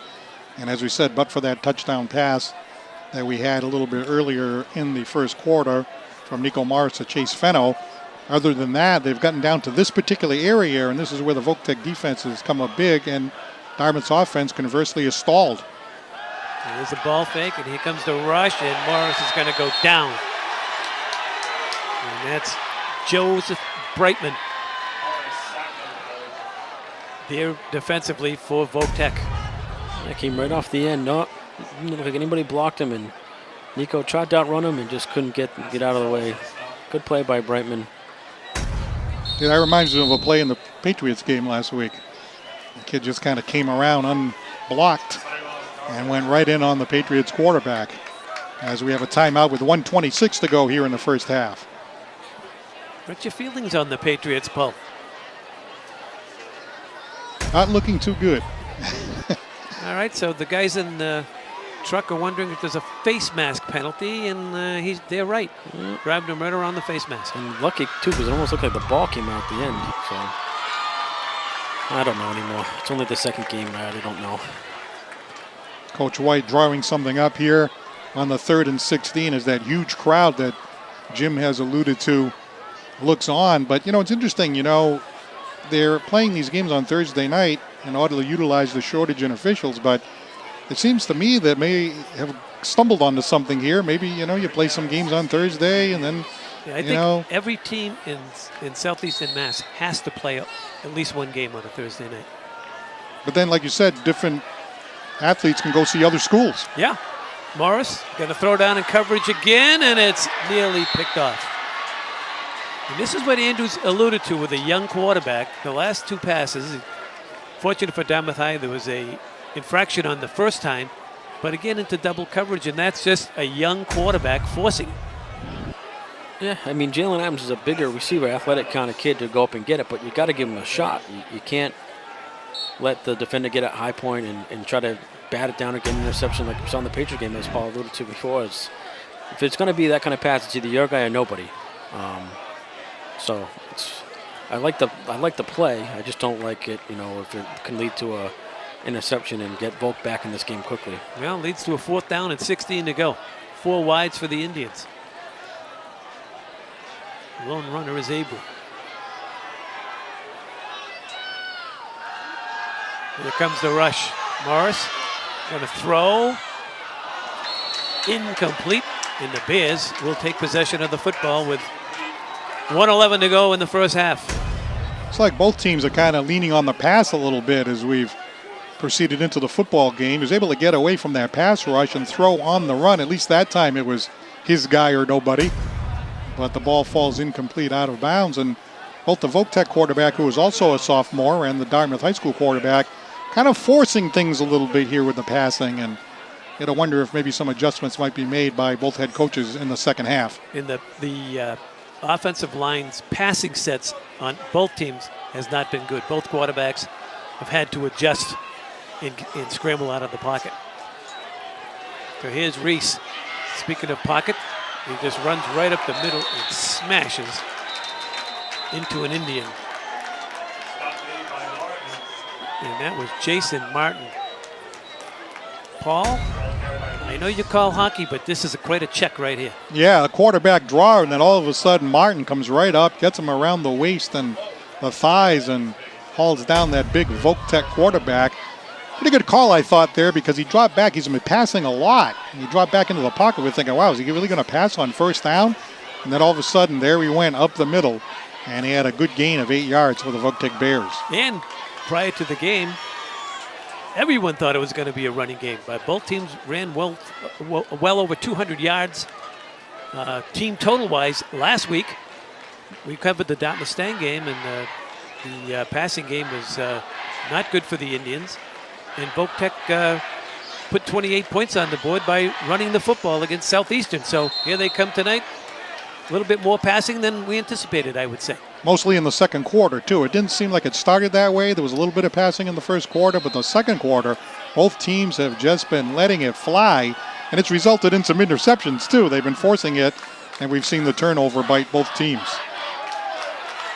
Here's the big fella, the strong running back, stretching out is Brightman for a first down. Making the tackle for the Indians was Jared Abreu. A good play by Abreu here to stretch it out. make the play, and he's a big boy. You got to grab him up by legs. Good tackle and good form tackle there. You don't want to tackle that guy up high. Brightman's a big boy. 50 seconds and counting. Got some binoculars down there, Mrs. Abro? Bring them up. 1st and 10. Pass right here in the slot. It's caught. And a first down pickup by the Bears. On the reception was Benique. Right down the slot.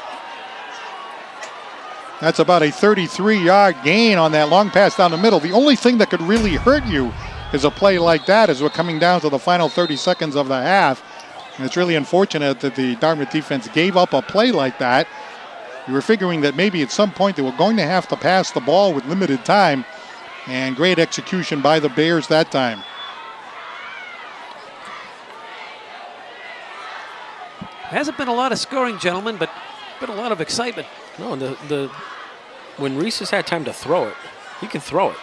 I mean, some of the times he's been rushed, and Chira came off the head a couple of times, but some of the balls he's thrown aren't horrific. I mean, they're where nobody can get him or right on his guy. I mean, that's a nice pass up the seam. I mean, not many high school quarterbacks can put a ball like that right on target, right up the middle, and put it, give his guy a chance to catch and run it. It was a nice play, and something Dartmouth can't fall asleep on, a pass up the middle. No, the Voc-Tech fans across the way up on their feet. 1st and 10. Reese is going to throw it again. Throws corner end zone. Incomplete. The way this game is going, though, I mean, it's throw it up there, and who knows what the outcome's going to be if you catch it or not. It could be a penalty. You never know. I mean, it's that kind of game right now where both defenses are kind of playing on their tippy toes because they don't want to get a penalty. And Pathia for Voc-Tech right there in your screen. Double team back there. Graham White. But even nice in that pass, Reese put that ball on the outside shoulder where no one else can get it, not to the inside where Graham White or Chase Fennell could come make a play on him.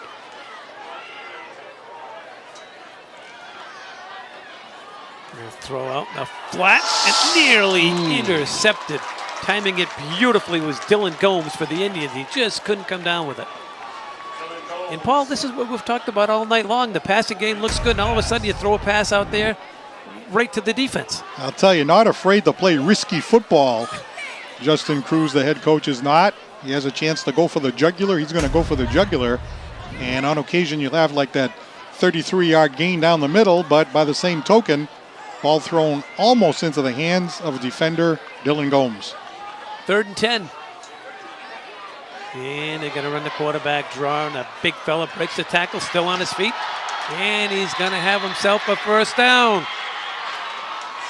Reese is one tough athlete. I really like seeing Reese run this play. Very entertaining, the quarterback draw, and he's just bouncing off of people and going deep into the defense of Dartmouth. If you can run that back once again, would be appreciated up here in the box. Putting that shoulder down. Yeah. Boom. Not only shoulder, but I want to look at Dylan Gomes' shoulder. Yep. This is how you get hurt. Yep. Let him come in here and not wrap him up and just do that. Ooh. You're not going to get that big fella down by, and you're going to hurt yourself, young man. Yeah, it's a good way to get hurt. Right? It's a good way to separate your shoulder or get a stinger or break your neck. Or, you got to, we talked about it last week, you got to be able to see what you're going to hit. And, fortunately, these guys watch the pros do it, and it's a little different at their level than this level, and you just want to be safe and make sure everybody is.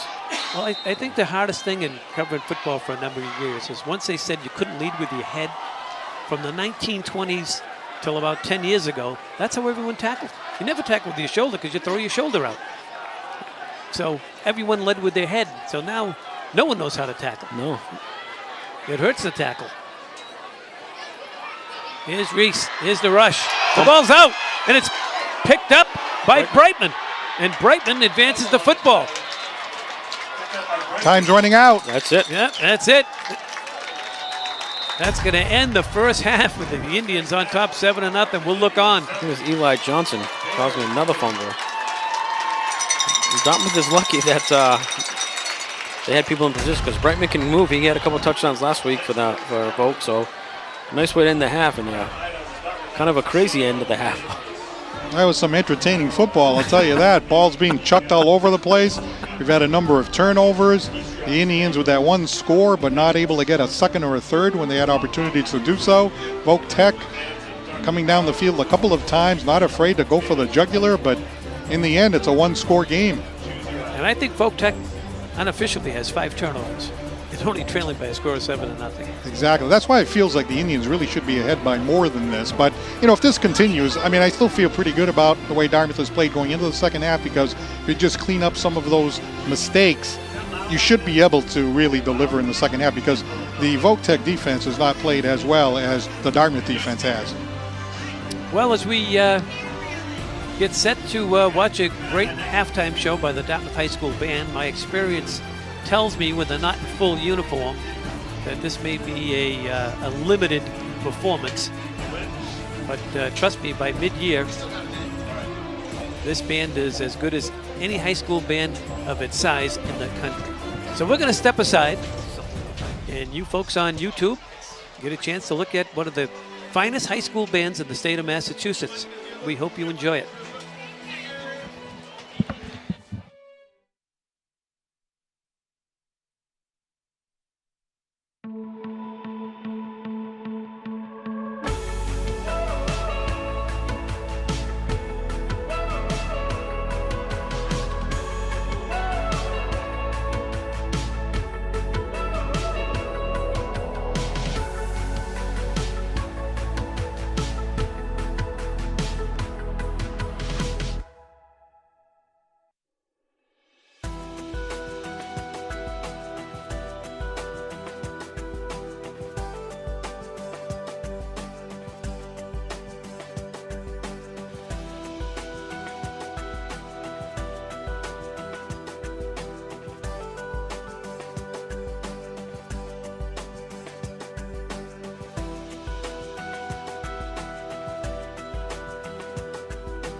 of the football game between Greater New Bedford Regional Vocational Technical High School and Dartmouth High School. Now, the Dartmouth High School Marching Band will perform their 2022 production, Forgotten.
Let's keep those cheers going for the Dartmouth High School Marching Band!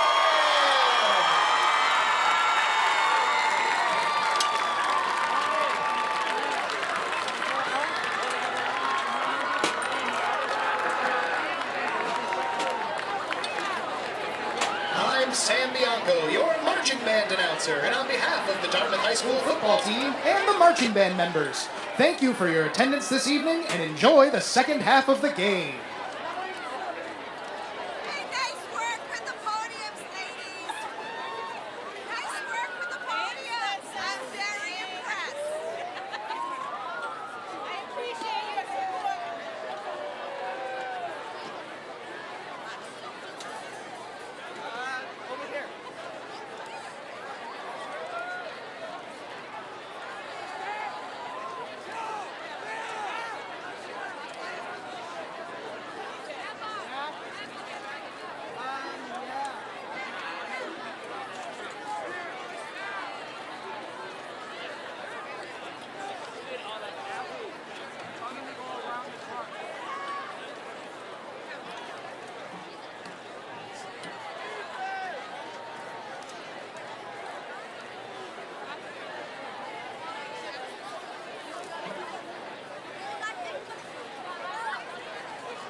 Welcome back, everybody, and Paul and Andrew.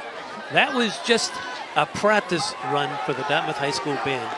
But looking forward to the remainder of the season, these halftime shows only get better. And I have company in from Florida that just looked at me and said, we have never seen a high school band like this where we're from in Florida. So congrats. It was quite a halftime show, Paul. Yeah, fantastic. And that was actually the shorter version. Right. That wasn't even the super all guns blazing version. So I got to tell you, they just have a reputation, and they continue to live up to the reputation even now. Score at the end of the first half is 7-0, 7-0, I should say. Dartmouth. A game of plenty of excitement, good and bad excitement, if you know what I mean.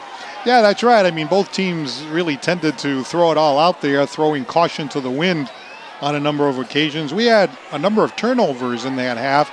In fact, we had back-to-back turnovers at one time in the middle of that first quarter, where there was a fumble by Voc-Tech, recovered by Dartmouth, and the very next play, Dartmouth turned the ball over back to Voc-Tech. We had a couple of interceptions, one by Dylan Gomes, he had one by Mike Murphy, a couple of other turnovers, back and forth it went. Especially Voc-Tech. I mean, once they got into enemy territory, they were just chucking the ball all over the place. And their very last drive, they didn't have a lot of time, so they had to put the ball up. And, of course, that ended up with a situation where the ball was fumbled and they couldn't deliver. The thing that's unfortunate, I think, is Dartmouth should have more points than they do. I agree. I mean, it's one of those games where you're Dartmouth, you said you should be up 21-0. If you're Voc, you said you could be up 14-7. It's one of those games where both teams made a handful of mistakes and cost themselves drives and, just small mistakes and fumbles and whatnot. So, I mean, Dartmouth has done a good job with getting plays to have the ball on the ground. They just got to pick them up and get those turnovers and get some points on the board. I think this is a big drive for Dartmouth coming out here. If they can get up 14-0, that's a pretty big comfort zone against this Voc-Tech team that they can throw the ball, but it's going to be sustainable for them to come back from down 14. So looking to see Down put a good drive here and get up 14-0. So Voc-Tech, the visitors, will be kicking away to the Indians to start the second half. Jim Thompson alongside Paul Santos and Andrew Thompson. We hope you enjoyed this telecast of Indian football. Line drive kick, and it's Andrews. He's here to the near side. He's still in bounds, cuts it inside. Look out, he's got running room if he gets the corner. And Andrews is finally going to be sideswiped there across the 45 out to the 46-yard line. But what a return to start the second half. Yep, nice run by Andrews, nice return. Great job of keeping his feet in bounds and getting upfield. A couple nice blocks there, and just kind of ran out of steam. It's a long run to cut all the way across the far side of the field. Nice play by the Voc defender, Benique, and he made a good play to stay home. And on that backside, that's always a dangerous area on a kick return, is that backside contained. So good job by him, and nice return by Andrews. Yeah, about a 35-yard return that time by Andrews, and second time tonight he's had a big return like that. So the Indians will run it right up the gut to start the second half. Out for a gain of 8.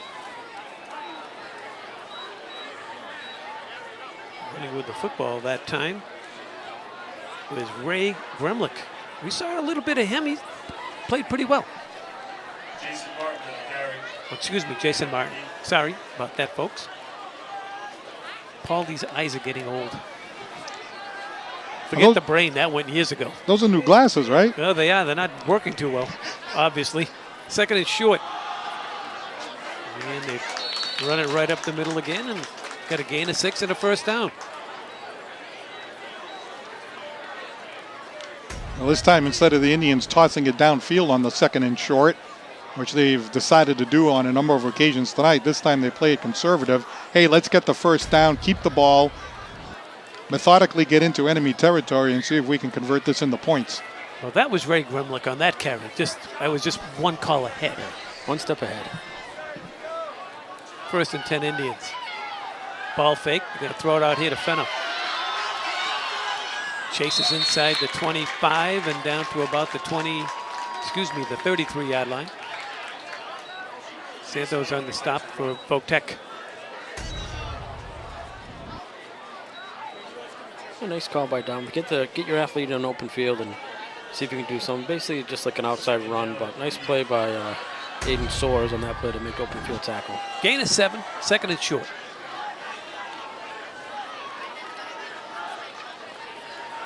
Looked like some interior movement. No flags, however. That's Gremlick, the ball carrier, and he's out very close to the first down. The official on the far side says move those chains, and the Indians have picked up a first down with just over 10 minutes to go. I like seeing them establish the run here rather than take too much chances of throwing the ball. That's happened a few times.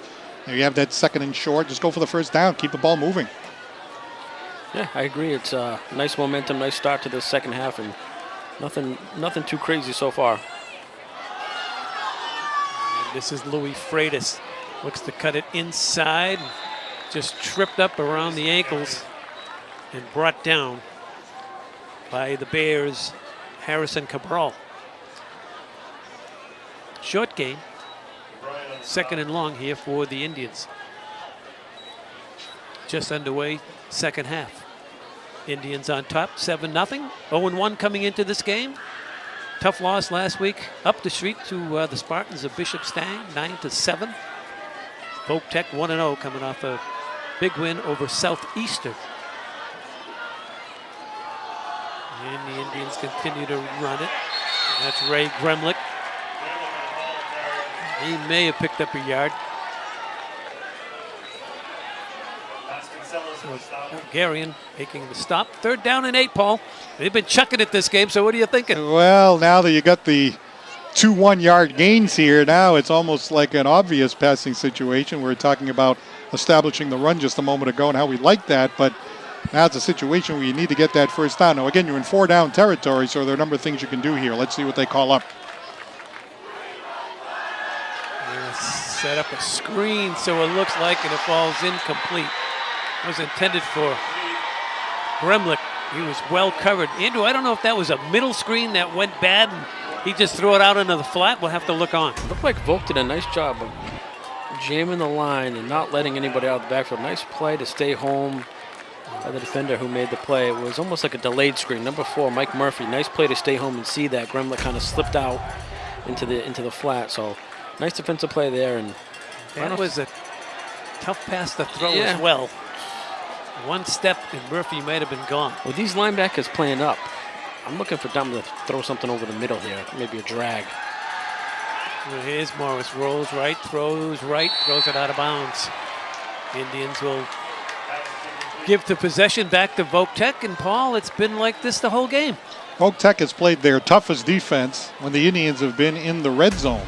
Indians have gotten deep into enemy territory a number of times, had good field position. This time the quarterback rolls out, had plenty of time to look downfield, but some good defense in the secondary there by Voc-Tech. The ball falling in front of the intended wide receiver down at his ankles, and Voc-Tech gets the ball back right here, and we'll see what they can do on their first possession of the second half. Let's see if they revert back to the run or if they continue to chuck it all the way down the field. Reese in there at quarterback. He's had a pretty solid game. He turns and hands it off. And Voc-Tech has a nice gain of 4 on the first down carry. Elise Colon on the carry. Carrero on the defensive stop. Yeah, nothing too fancy there for Voc. Nice 6-yard run, and I think both coaches are trying to figure out what the best game plan for them is right now, and what any changes in the second half, and see who breaks first. Reese. Now he pitches it off that fake quarterback motion. And it's a run out across the 40 and a first down. I don't know what they were so excited about across the way, Paul. Well, I mean, you get a first down on the run. You want to be able to establish the run here in the second half. Some of the Indians seemed like they started to do, but then once they got in the red zone, they found themselves in a 3rd down and 8 situation. But very nice job that time by Alaise Cologne, only a sophomore, and he was one of their top runners last week, scoring 2 touchdowns in the win last week against Southeastern. There's that fake toss keeper by the quarterback. And that ball came loose, but recovered by Reese. Voc-Tech getting nice yardage on this drive. A nice fake pitch there. Reese getting downfield and putting his shoulders down and just getting that extra yardage. Ball did come out. I think he might have been down, but still savvy enough to get on top of that ball. So the whole Dartmouth linebacking crew took their eyes to the quarterback on the fake and left that wide side of the field wide open. There's Colin, the ball carrier, and he's up near the first down yardage he was looking for. Taken down at the 46-yard line. Let's see if they're going to move the chains. Yes, they will. Wow, just enough for the first down. It looked like it was going to be a big third down and short situation, but a huge first down there by Voc-Tech, pounding and grounding it so far here in the second half. Yeah, I mean, I think they kind of realize if they can get 5, 6, 4, you know, keep it within range. I mean, with the special teams that we've seen so far out of Voc and the punt teams, you might as well go for it on fourth down. If it's 4th and short or 4th and 5 in reasonable territory, you know, it might be something to go for and watch for that going forward. And before they get this off, we're going to have a legal procedure. I believe that's Robbie Mendes, isn't it, fellas? Yes. The head official? Yes, I noticed that before. Well, why don't you say something? Well, I figured you already knew. I told you I can't see too good anymore, and my brain is... I don't know what it's doing. Now, when did you get those glasses? I noticed those new glasses as soon as I got to the game. I thought, wow, look at those glasses on Jim there. Well, I got them in Florida during the pandemic, and I just wanted to look a little older, Paul, so that's kind of matched my neighborhood. I didn't want to be the youngest looking guy, so it's just a little change. Are those glasses thicker than the ones the last year that I They're had like there? Coke bottles, yes, they're right. 1st and 15, here's Reese. He's got room, and he squirts down to the 40-yard line. Solid run. 11 yards. What a tough kid he is. Fun to watch. Paul, he gets a head of steam going. He just runs downhill.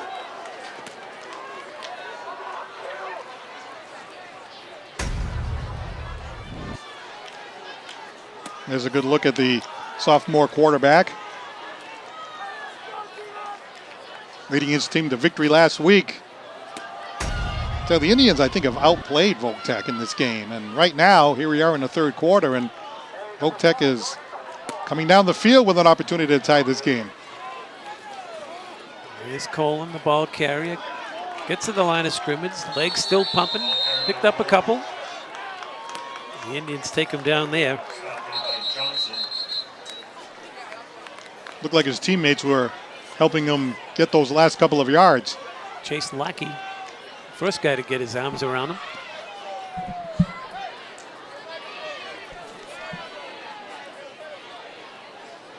Third down and 3 yards to go. There's the old Indian, head coach of Greater New Bedford Regional Tech. Played on those Super Bowl teams. That's Justin Cruz. Great history with Jordan Todman. You Indian fans will recall those great teams. 3rd and short. Reese turns, hands it.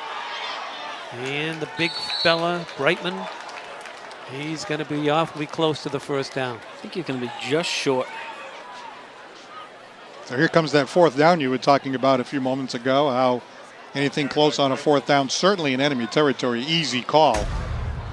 One that you really need to keep this going. Tie this game up from the Voc-Tech point of view. Brightman getting that. Came the first down. They gave it to him. So happy Justin Cruz on the other side of the field. He's had many great memories, Paul. That's for sure. Yeah, he did mention the Andrew and I. He said, "What is this stuff on the field? It wasn't like this when I was here. It was mud and dirt." And it was dark in here. Yeah, couldn't see true. anything because of the lights. Exactly. That Jim complained about for 10 years. I most certainly did. Now I just can't see, period. Here's Reese. He's going to throw it on first down. Long down the near sideline. 2 Indians back there, and it falls just incomplete. Fenno back there along with White. I hate to second guess Cruz on that, but it seemed like they were having so much success doing what they were doing. I know you got to surprise them, but very risky. Yeah, taking a shot, and Fenno almost came up with an interception. Good play by that wide receiver there to turn it quickly into a defender and break it up. And actually, Dylan Gomes back there. Dylan Gomes. But hey, Gomes is having a nice defensive game, and Fenno is too. So I mean, it's a risky pass, but again, with Reese, the way he throws it, that ball was either towards the outside shoulder where he's not throwing back into the play where Chase Finno could have an easy play to make. So, oh, the receiver at the top of your screen fell for the old account, trying to get the Indians offside. That's Justin Andrade. You watch him at the top of the screen. It says, "Coach, oops." Yeah. And as a wide receiver, that's a big no-no. Yeah. They teach you to watch the ball, watch the ball, watch the ball, and you don't even need to listen to the snap count. You just watch the ball move and go. And I do like Justin Cruz, though. He's a very relaxed coach. We've seen a lot of coaches over the years be very animated and hooting and hollering, and just very, for a young coach, he's very, you know, calm and collected over there. So it's. And he's got a big squad. Good for him. He's getting the kids in the weight room, getting them out for football, which nowadays is a hard thing to do. Reese out in the flat, caught. Trying to advance it is Isaac Borges.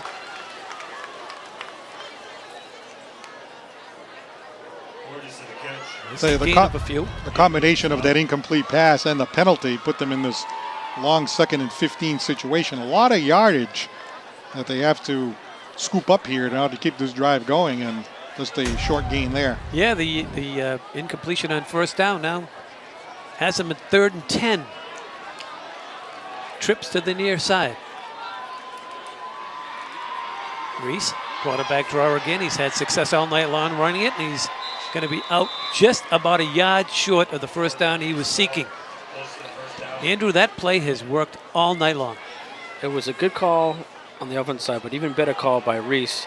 You can watch all the linebackers move up, and there's nobody where he was on the second level. I mean, he got 8-10 yards before anybody came into him, so nice decision to pull the ball down and run and have that open space on the second level and make it a reasonable 4th down, and it's a big play here for Voc. Posted as 4th and 2, but it's closer to a yard. So Reese will work out of the gun as he has all night long. 2 in the backfield, 2 wides to the near side. He's going to run it to the left. He's got himself a first down and more.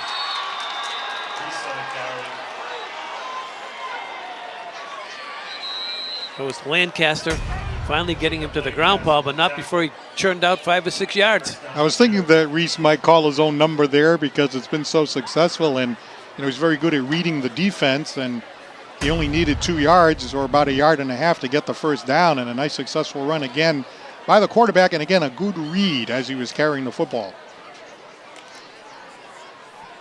So a 1st and 10 here for Voc-Tech. 2:03 to go here in the 3rd quarter. And looks like we may have a it looks like it may be Matthew Harding, injured player on the Voc-Tech side.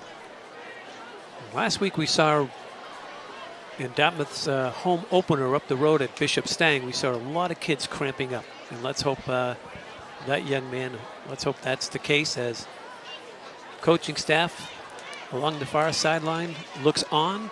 And thank you for looking in, you people on YouTube. YouTube Live. Paul, we never thought we'd live this long for people around the world to listen to your mellow tones. And why I'm speaking of Paul Santos' mellow tones, Andrew and I have a favorite show.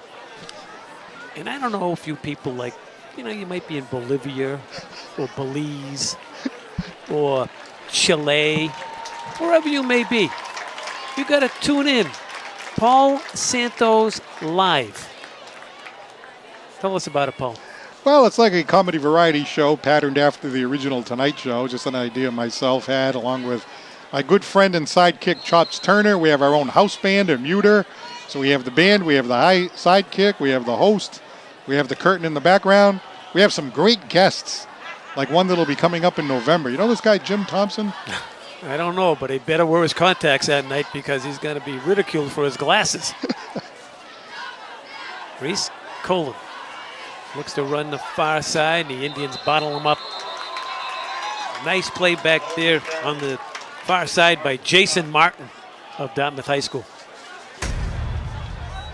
Andrew, I was on one of the early shows at the Paul Santos Live show, and after that they called it Paul Santos deceased. Well, I remember where I was when I was watching. I was actually walking around Target, and I was almost cringing because I didn't know if people around the store could hear what could come out of your mouth. So I was a little nervous while walking around Target, listening to you guys talk, and I'm like, oh, God, I'm going to get in trouble here. Someone's going to get offended. So it was kind of nerve-wracking experience walking around Target watching the show. But it's been nerve-wracking for you to be my son all these years, what comes out of this mouth, unfortunately. It's true. 2nd and long. Bobbles the snap. He's quite an athlete. Look at that, hopping over tackles. Still on his feet is Colin. And he's got himself a first down.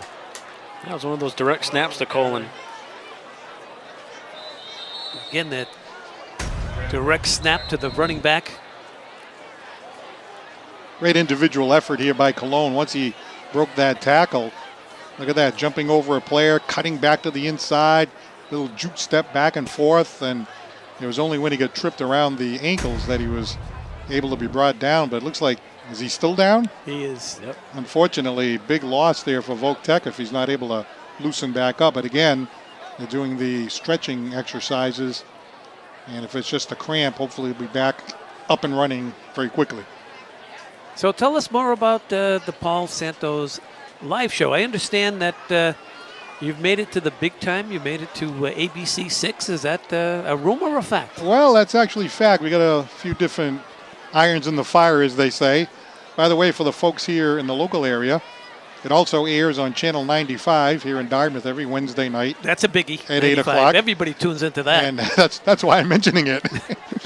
It's also on Thursday night and Saturday night. It's on in New Bedford, Dartmouth, Fairhaven, and Acushnet. But, yes, also on ABC 6. As a matter of fact, the next airing on ABC 6 will be Sunday morning at 10:30 on October 2nd. So that'll be a lot of fun. That's a nice spot there. Just waking up, getting you a cup of coffee. And Jim Thompson is, which way is it? Oh, is it that way? Jim Thompson will be, I think he'll be up by then. You'll be awake by then, right? 10:30 in the morning? Are you following the Catholic Mass on ABC 6 after that? You know, I'm not sure if we're on before the Mass. I think we're on before the Mass because actually, after we're done, we have to go to confession right afterwards. No, I'm just kidding. I just lost 20% of the audience right there. You did, and I'll probably be getting a call from Peter Chase. And, you notice I didn't say anything. Yeah, wait till you'll say worse than that when you come on. Oh, yeah, well, I'll be on right before Thanksgiving. You realize the last time, if you go to Paul Santos Live YouTube channel or Paul Santos Live Facebook page, if you scroll back far enough, you'll stumble on the last time Jim Thompson was on the show. And Jim Thompson got so excited about being on the show that he sat on the lap of my sidekick, Chops Turner, and you guys sang, what, a Frankie Valli song together? Is that right? We did. You're just too good to be true? Yeah. Can't take my eyes off of you? Yeah. That was it. And I think the highlight of the night was you got a text that said, "Dad, you're doing great." And I said to you, "I don't recognize the number." Oh, I thought it wasn't Andrew over here that said that? No, I didn't realize. Oh, gee, what a show I'm on. Well, I got to tell you, take a look at that crowd, and you mentioned how family members are watching in different locations, whether it's, you mentioned some grandparents in the villages. Actually, we have a following in the villages ourselves, too. So that's a whole different situation, but there you see the senior numbers. It'll be great to see this right here. You know what I mean? This is, unfortunately, the last couple of classes didn't get to enjoy their senior years like this. So thankfully, we're back to mostly normal, and you can really enjoy your senior year like these kids are able to do this time around. But yeah, you know, YouTube, you go all over everywhere. You know, there's a gentleman by the name of Oliver. Oh God, I don't want to say the wrong first name, but he was originally from Dartmouth. He moved to Australia. So one day we're doing the Paul Santos live show, and all of a sudden I get a message, and hopefully that young man's all right because he's not able to put any weight on his ankle there. Too bad. Hopefully he'll be back very soon. But you know, somebody's from Dartmouth moves to Australia. I guess he tuned in and said, "I wonder what's going on back home." And then he stumbled on our show. He must be thinking, "Wow, they really lost a little bit since I moved." First and goal here for Voc-Tech, looking to tie or take the lead. And they run it right in the middle of that Dartmouth defense. And Jacob Lancaster was there to greet him for no gain. looks like Lancaster is down. Looks like Chariot came in there and made play as well. And again, we wish Lays Cologne quick recovery. We've been talking about different stuff as they were working on him, of course. And now we have another young man down on the field. It seems to be happening a lot more this year than other years. I don't know. Does it have to do with the turf, or does it have to do with something else? I don't know. I mean, it seems like it is happening more, though. Andrew, you have a theory on this about kids really not working out as they should during the summertime and not lifting and that kind of stuff. Yeah, and I think that, along with, there's so many distractions now for kids. I mean, they do the camps, they do other things, but you really got to run. You really got to try to stay in shape, and it's hard too with the way they've changed practices and whatnot. They have a lot of scrimmages, but they're planned scrimmages. It's one, Control. couple plays here, stop, work on things. By the time these kids get ramped up, their adrenaline's pumping. They're not probably drinking the fluids they should drink during the day. They come out here and they try to go full blown for 40 minutes and running plays and going full speed, which they're not used to doing full time. So, I mean, they're just giving it their all, which is great. But, I mean, they got to also listen to their body. And, drinking Cokes at lunchtime is probably the best thing to do instead of drinking water. So it's some of these things, if you're a specialist on the team, you got to kind of do what you do. I'm drinking a Coke now, but I don't get cramps. I don't move that fast to get cramps anymore. And you're in the broadcast booth, not the football field. That's right. But was once down on the football field. Yes, he was. A couple of years ago. Just a few. What year did you graduate? 2002. Wow, 20 years already? Yeah, 39. Wow. Paul, I went to my 50th high school reunion last month. Wow. And not that I was, of course all the girls like me. You would agree with that, right? That's before he had these glasses on. I didn't have them back then. That's before they had their glasses on, too. So I'm sorry. No, that was good. I knew it was good. I gave you a curveball and you hit it out of the park. So I was always the smallest guy in my class. So I'm there with my lovely bride, and girls are coming up, and as they do hi, they read the name tag, and at least 5 of them said, "Jimmy, you grew." I'm like, that's what you have to say to me after 50 years? Couldn't you say, are you healthy, you're good, you're married, you have children? No, you grew.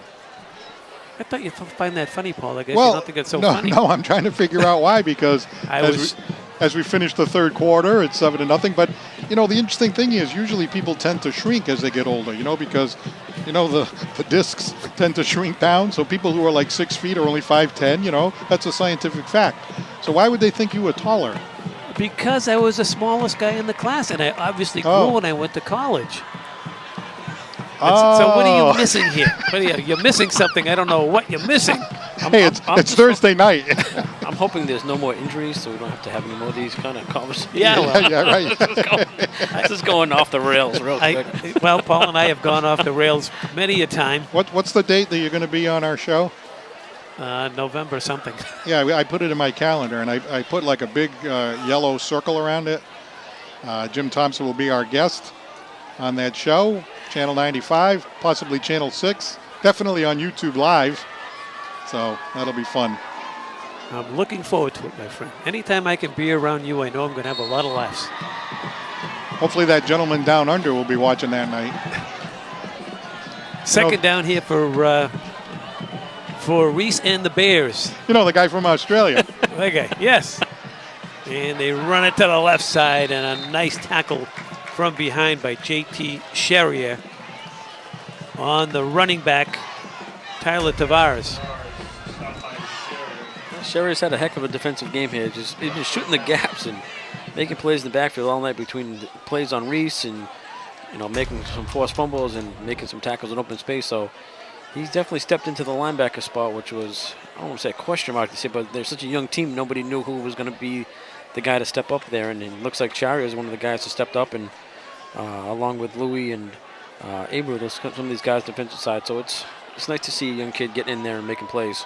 Down and distance markers are on the ground. It's 3rd and 9. And a beautiful defensive play there by the Indians. That was by 52. 52 Colin. Colin. Is that Yamil Cologne? Yeah. So, well, whatever it was a nice play. Shed the block and made the play on Reese and forces a fourth and goal here. They're going to go for a field goal. Wow. Very interesting. So that's going to be a 27-yard attempt.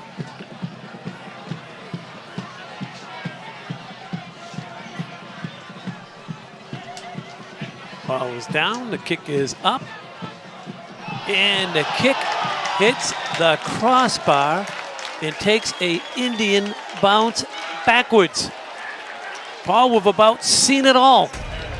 Wow, that is incredible. Connor McManus, who had 4 extra points last week in that win over Southeastern, just comes up a hair short as it bounces off the crossbar and bounces out a 27-yard attempt. Just misses. Wow. And that would have given Voc 3 points and get on the board, which means that if they could get the ball back, the Voc-Tech Bears could take the lead with the following drive. And now we get a different quarterback. Yeah, it's Jackson Hart in at quarterback for the Indians. First look at him. His first look at varsity football. I think Jackson Hart has some speed, and he's a little bit bigger, so watch some of these veer plays, watch some of these read option plays. I'm not sure about his arm, but I know he's fast. I know he's very athletic. I mean, he'll get a chance to run it here.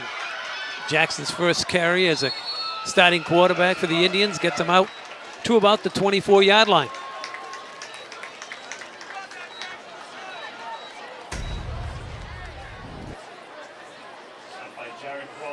A nice play to get settled into your first varsity game. Nothing crazy, just get the snap, read the play, and off you go. And he's actually the son of Andy Hart from Patriots Radio and all that other stuff. So guy's been around. He knows what he's doing. He knows football, that's for sure. Well, they get to know Mr. Murphy well. Yep. Solid gain of 5. 2nd and 5. And you're right. They're going to run him again, and he's going to be gang tackled. But he's going to be about a yard short. 2 nice runs by Hart. Looks like he's quick. Once he gets a hold of the ball, he kind of fires out very quickly into the defense. And even though they held him just short of the first down, decent runs of 5 and 4 yards. Setting up the 3rd and short. Dad was a fine player here at the high school.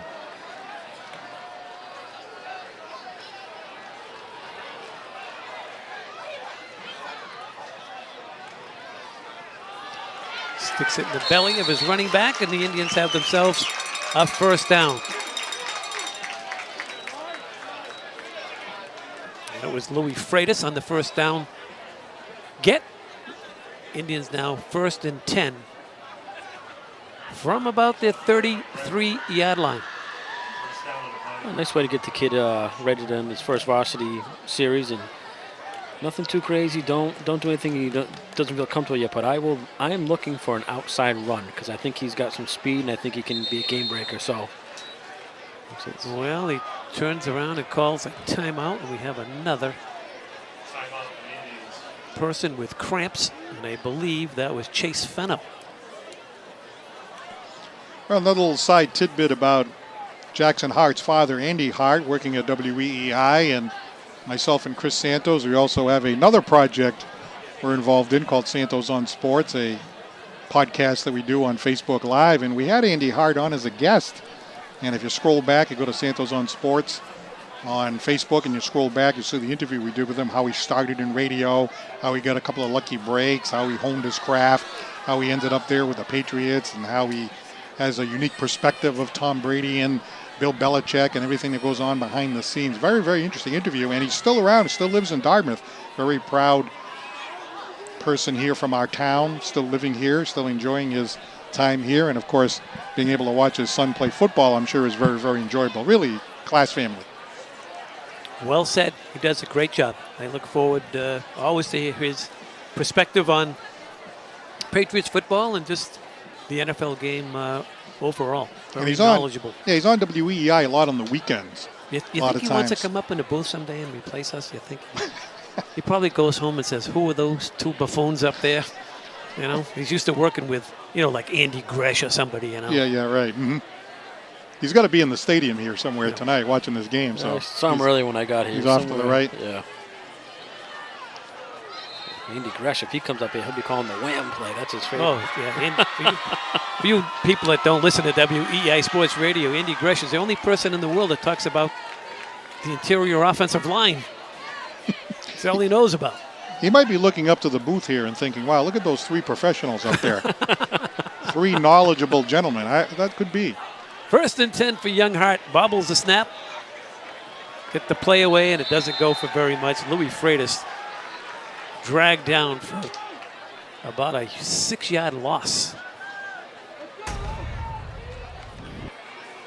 Now, the beginning of the game, I was just going to say, the beginning of the game, it seemed like the Indians were moving the ball more easily than Voc-Tech. Now it seems to be the reverse, or at least the same. Dartmouth's not moving the ball at all. It was Kevin O'Brien in pursuit of the Indian running back. So now they're looking at 2nd and long for a young quarterback.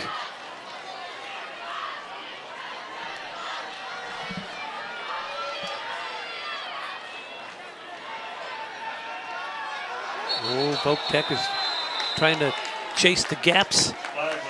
They may be called for offside. That was Kevin O'Brien, who just made a nice defensive stop a moment ago. It was tough to see. And it's going to be encroachment against the visiting Bears. We're still in a 7-0 game, 7:35 to go. And Paul, we've done a lot of games together, Andrew as well. I don't know how you describe this at all. It's like both teams go back and forth, look like they're going to score. They commit penalties, turnovers. It's just been a wild game, and it still sits at 7-0, and it's still anyone's game. Yeah, and it's gotten more conservative, I think, in the second half. Yeah. You know, not so wild and woolly like the first half. Hot. Turns and gives it to his running back, but that's only going to go for a couple yards.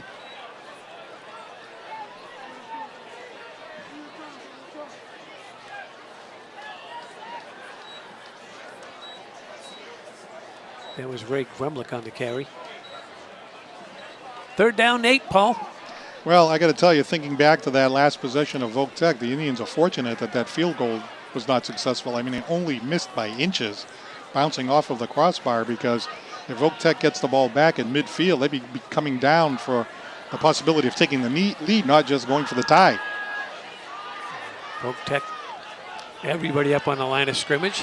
Hot, can't get through the first wave and picks up a couple, but the Indians going to have to punt the football away. That time, Andrew, that whole defensive front linebacker is just jammed up. Yeah, it was jammed up with all the gaps. Yeah, but at the same time, too, a little off rhythm here on the snap and the jet sweep, and kind of boggles things up. This offense is based a lot off timing and fakes. So I mean, when something like that gets goofed up a little bit off the snap, it allows the defenders to shoot the gaps and get in there and cause some havoc. So hopefully there's a good punt here, and you can pin Voc back and make them go the length of the field and chew up some time. Well, Benique stands at his 35-yard line to receive for Voc-Tech.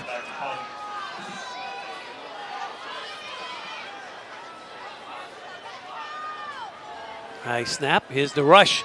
Just gets it away. High kick takes a big bounce. And the Indians are going to down it. At around the 36-yard line, Paul Santos, just under 5.5 to go. They still have a shot at this one. Do the Bears. Yeah, for sure. A ball at the 36-yard line, their own 36-yard line. Well, decent field position, obviously, as we take a look at the punt. Just barely was able to get that away. They've done a pretty good job coming in on the punters tonight, but they've just been able to get it away at the last second. Ball rolls down, takes that Indian bounce for the last 4 or 5 yards. And, you know, the 36-yard line, you'd say that's decent field position, but the way the game has gone tonight, it feels like such a long way to go for Voc-Tech with only 5:23 on the clock. So Reese in there at quarterback. He's had a stellar game. He bounced it to the outside. That's Brightman, who had a great first game against Southeastern. Been kind of quiet here tonight, but he's out for a gain of 11 and a first down. Thought we'd see more of him tonight, but we really haven't. Yeah, I mean, he's kind of been boggled up and hasn't really got much going, which is a good sign for Dartmouth, but you don't want to get to this point in the game where you don't think he's going to be a weapon. And next thing you know, he's breaking one for 10, 12, 20, and then they're right down in the red zone. So it's one of those situations you got to watch and make sure he's not getting the ball and getting going. And with Reese, I think anything is possible. You can either run it or pass it, so it's a tough situation to be in. This is Colin, runs near side, going to try to reverse field, and that's never a good idea, running back into pursuit. And that he does. Stacked up back at the 45-yard line, a loss of a couple. Something silly about this game, too. It's almost every time somebody does something good, they come right back to the next play and make a, I want to say bonehead play, but they make a play trying to cut back against the grain, and now you're looking at 2nd and 11 instead of 2nd and 8, you know, and Dartmouth gets a nice reception, and next play they throw in it. So it's one of those games that's been a ping pong of, hey, we got some momentum, I'll give it back. Got some momentum, give it back. So it's just a strange rhythm to this offense of both teams. Like we saw that nice pass play in the first half, followed by an interception immediately after the very next play. Here's Reese. Looks far side. He's got a man out there. The Indians defend it well. And the pass is overthrown, intended for Jacob Pothier. Yeah, nice play by Graham White here. He's almost got to play center field, you know, one of these toss-up balls, 50-50 balls almost, and kind of just hangs out and, you know, almost becomes like a defensive rebounder. Just box out and don't do anything stupid. Don't get your hands inside and just let the ball go over your head. Pothier might be feeling a little frustrated running down that sideline as one ball after another has gone down there, but there has been very little separation between him and the defensive back. It's always been a jump ball every time, and fortunately falling incomplete for Voc-Tech. Reese is now looking at 3rd and 11. It's a play they've been successful on all night long, and see if the Indians can get them down. They do, short of the first down. The Blukes ball as well, I believe. Ricky White's out there on the field. And the Indians have it. Jason Martin. Martin comes up with the recovery. And Paul, this has been the whole game, right? It looks like Voc-Tech's going to march downfield and maybe take the lead or tie the ball game. And yeah, big hit. Ball comes loose, jars loose, falls on the ground. Dig in deep, and then the Indians come up with the recovery. Trying to get a replay here, or rewinding it back. Let's see if his knee touched before that ball came out. Nope. It's out. Was there a holding? Was it a holding play? It looked like there was like a backside holding call. Yes, I saw a flag come in, but maybe they picked it up. So the Indians just need decent ball movement, not make any huge mistakes, get this ball deep into Voc-Tech territory. And the way Voc-Tech has struggled moving the ball, especially in the second half, the Indians should have them pinned down deep and maybe be able to finish them off. Hart's in there at quarterback. Fake the jet sweep.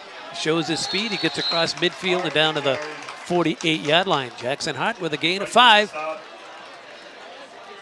Andrew, you kind of suggested this when they brought him in the game. This is what he feels comfortable doing. Yeah, I think as a young player. I think he's come to run the veer, and he gets downhill fast. I think, you know, part of this offense you've seen in the past with Kelly and other good quarterbacks, they make that read and they go. There's no hesitation. They just got to hit that gap and go, and then break it to the outside. I think he's got more mobility than we saw with Nico, but I think Nico, you know, was having a good game as well. And the Indians blasted right through there. That's Ray Gremlick, the ball carrier. And Ray is very close. Great to see his grandfather, a longtime friend of mine, Ray Gremlick Sr. Good man. Owns Gremlick Insurance, Paul. I'm sure you being a New Bedford native. Yes, and I believe it was his son that played for New Bedford High School. Was a field goal kicker. Yep. Back in, I would say, the 90s. Well, certainly was. Ray's a good man. So is his lovely bride. 3rd and short here. Hart turns. Gremlick, first down. That's all the Indians need. with 2:40 to go and counting. And Voc-Tech struggling on offense. Well, it's a nice, if Jackson Hart does start the next game, it's a nice little momentum builder too. Get some positive plays, get your feet under you in a varsity game, kind of know the speed compared to a JV game. So I mean, if they can continue to hold on to the ball and get this win, it's a nice kind of stepping stone if he does start next game out. And you notice Freitas and Abreu on in, and Gremlich is.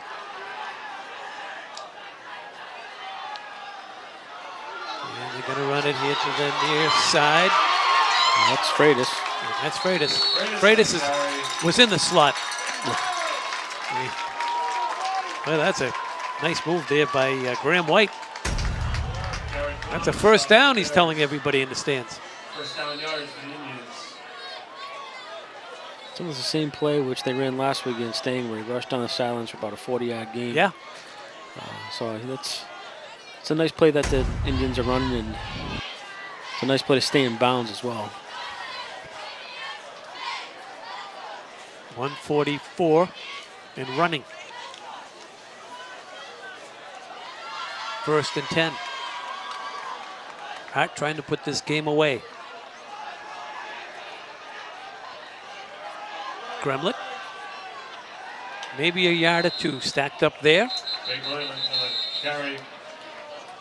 Vasconcelos, first guy to get a hit on him. Voc-Tech calling timeout with 1:26 to go.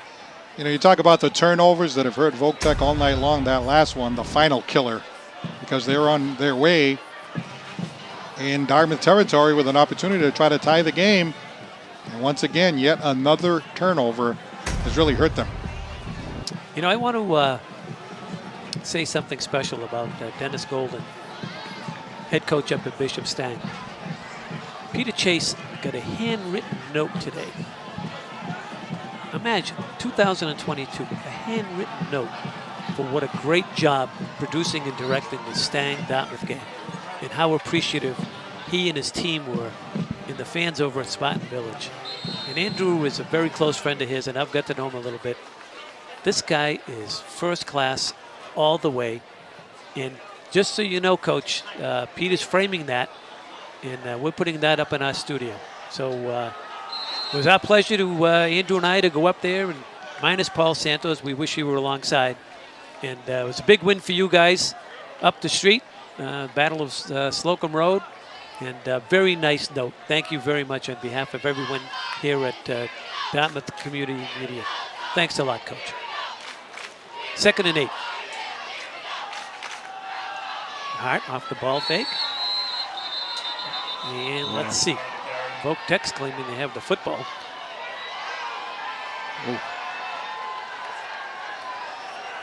The referee says, we don't think so. Kind of looked like it as he was going down, that someone had it out of his hands.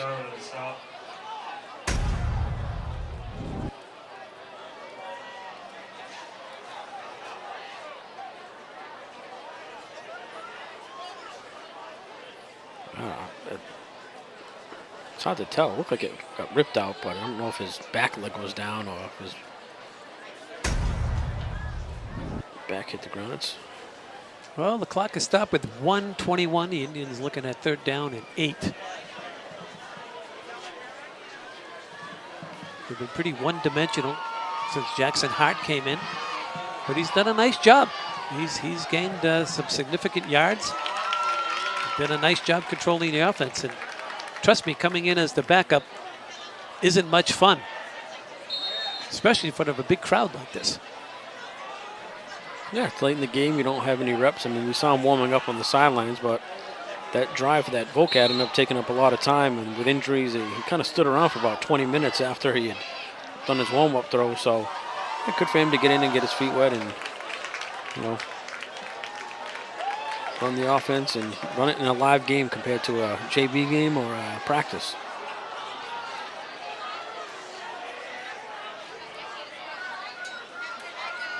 Quick pitch, Gremlich. Looking for the corner, and he's not going to get it. It's back to the line of scrimmage. Tripped up there on the far side by Aiden Santos. It'll bring up 4th down. Clock stopped with 1:15 to go, Paul. Yep, called another timeout, and as you said, 1:15 to go, and the Indians will be able to run another play. Take more time off the clock. I just don't see Voc-Tech going down the whole length of the field based on what I've seen so far. Of course, anything's possible. The quarterback can throw the ball. He's got a strong arm. He did throw a nice pass down the middle early in the game, basically threading the needle right in the seam, and turned out to be a huge gain down the middle. So anything's possible. All it takes is one mistake, and all of a sudden the guy's gone. So the game is far from decided. However, based on the way the Indians have played defensively, as we look at the Dartmouth Indian sideline over here and Coach White, along with the assistant coaches and so forth, and the team captains and the team surrounding them, I really just don't see them able to come down the field very easily at all. Well, I agree. They haven't proved it all that long either. I mean, it's with no timeouts as well. That's the other thing. I mean, it's easy to do if you got some timeouts, but I think they're using all their timeouts now. So it's one of those, if you do get the ball back to you, game 2, are you ready for the 2-minute drill? And Voc is out of timeouts. We just got noticed. So can they go down the field and run their offense, kind of help to skelter in the second game of the year? So,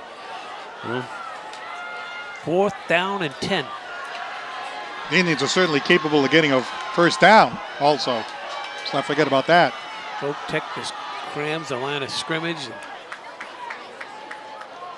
And that's going to be about 4 yards short. They're going to have to switch possessions. Voc-Tech will take over the football with 1:08 to go in the ball game.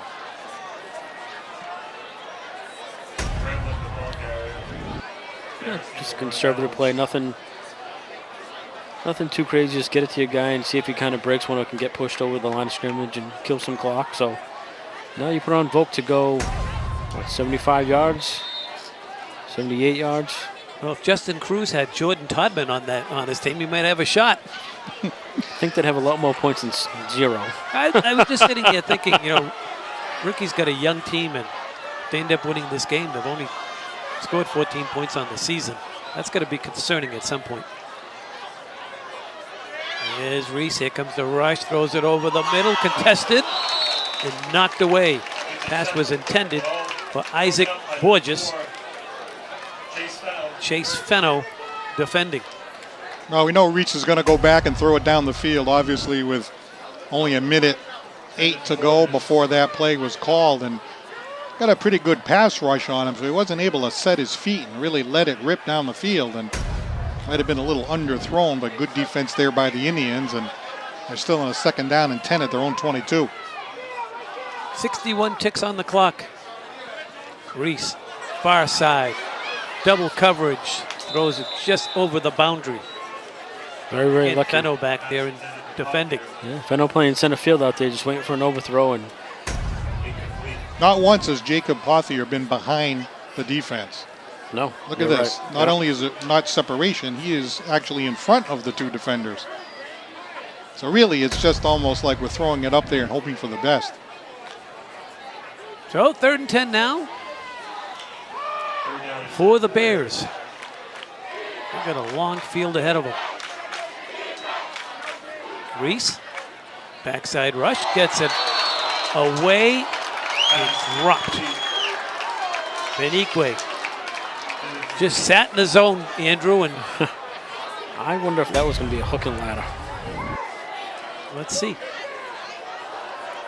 Well, maybe not. There was a kid coming on the backside. I didn't know it was going to be one of those, try to catch it and pitch it.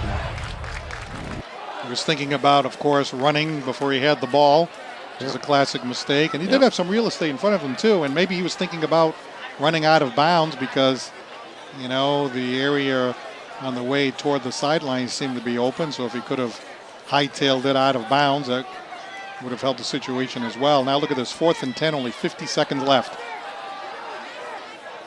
Here's Morris on 4th down. Shoulder fake, now rolls. Now going to throw it down here and overshoots everyone. And that should do it. The Indians will take possession of the football with just 42 ticks left on the Memorial Field clock. And on their way, Paul Santos to the first victory of the season. Yeah, it was a hard-fought win here for the Indians as we take a look at the final play. The Dartmouth defense not giving up a point all game long. They got the pass rush on, and right there Quarterback Reese just had to get rid of the ball, and he just threw it down in an area where he thought there was the best opportunity for it to be caught, and it was not caught. And so the ball is turned over on downs. The Indians will get their first win of the season. They'll go to 1-1. Meanwhile, the Voc-Tech Bears will go to 1-1 with their loss here against the Indians tonight. The only score was that touchdown way back in the first quarter. That little screen pass dump off there from quarterback Nico Morris over to Chase Fenno, and he went in from about 12 yards out for the score. Extra point by Freitas, and that's the only scoring of the night. A lot of turnovers back and forth. Turnovers definitely hurt Voc-Tech, because the Indians turned the ball over quite a bit too, but Voc-Tech probably 5-6 turnovers on the night. And then the only chance they had to score, they go for that field goal attempt off the crossbar. Right? How's that for some bad luck? No, it didn't hit the crossbar. It hit the corner of the... Oh, the corner of the upright? Right, Okay, exactly. all right. Yep, so very, very close. Just couldn't get it through, and it's the Indians who will be dancing to glory to Dartmouth tonight. That's for sure. So the Indians pick up their first win of the season. I wouldn't say it was the most beautiful painting I've ever seen, Paul, but a painting it was, and a victory it was. Yeah, I mean, you know, when they look back at the win-loss column, nobody's really going to go deep into what happened here tonight, but hey, they outlasted them. The pundits were predicting a close game like last week. We got another close game, but this time it's the Indians that come out on top with a 7-0 win over the Voc-Tech Bears. Really a wild one, especially in the first half, and it kind of settled down in the second half, but saw a little bit of everything tonight, even though it was only a 7-0 game. Yeah, it was a weird game, you know. We both said during the beginning of the game that it's going to be a lot of runs. And second quarter came out, pass. And, you know, I think both teams have things they can clean up. And if you're Voc, I'm sure you're disappointed. You had your opportunities. And if you're done with, you're ecstatic about getting your first win of the year. It's great for the kids after last week's tough loss against Sting. But if you're done with, you got to clean things up too. You got to, you know, get some offense going. You're not going to beat Bridgewater Raynhams and Brockton's and some bigger teams that are coming up here in your schedule. You got to be able to put points up. I mean, the defense has played pretty good the first two games. But, very well, in fact. You know, you got Ora, you got teams that are coming up that can score. So eventually the Indians are going to have to put some points on the board. And that's troublesome if you're watching this and you know, thinking that the offense is going to just suddenly turn it on. They got to make more plays, and they got to make big plays. Paul, your final thoughts? Well, it was an interesting game, as we said in the first half. Kind of a wild one with the ball being chucked all over the place by both quarterbacks, more than we thought we would see. I mean, they ran the ball quite a bit too, of course, but a lot of turnovers, and I think because of the turnovers, because of the interceptions, they decided to settle things down a little bit in the second half, run the ball more, try to establish the run. But by establishing the run, it became a little bit predictable, and as a result, when they got into the red zone, neither team was able to convert. Well, the Indians were content with that because it was 7-0 at the half. With a 0-0 score in the second half, the score ends up 7-0 Indians. Well, that'll do it here from a broadcast booth here at the Dartmouth Memorial Field. Final score, Dartmouth High School 7, Voc-Tech nothing. The Indians now 1-1 on the season. Voc falls to 1-1 on the season. Head coach Rick White, he's got to be happy. We're happy. It was a beautiful night for football. Big crowd. It's great, Paul, to see the post-COVID era. Fans coming out, and what's interesting, Thursday night football, it gives kids from other teams. We noticed a lot of New Bedford High kids, Stang kids.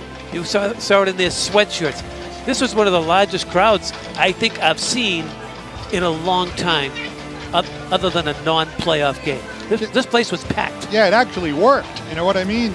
People come out on a Thursday night. Sometimes there might be some conflicts on a Friday night. Obviously, the other schools have games, so they would be at their school's games. Well, the Stain kids, they weren't at their game. They were at this game, right? The Bedford kids, same thing. They were at this game. So, yeah, absolutely. You ended up with a much bigger crowd because of that situation. So, hey, right now they're doing it because of the lack of officials, but maybe it's something they can think about to do going forward if this is the result that you're going to have with even more enthusiasm and a higher attendance. Well, that'll do it here from Memorial Field. The final score is Dartmouth High School 7, Greater New Bedford Regional Vocational nothing. For Paul Santos, Andrew Thompson, I'm Jim Thompson. Until next time, So long, everybody.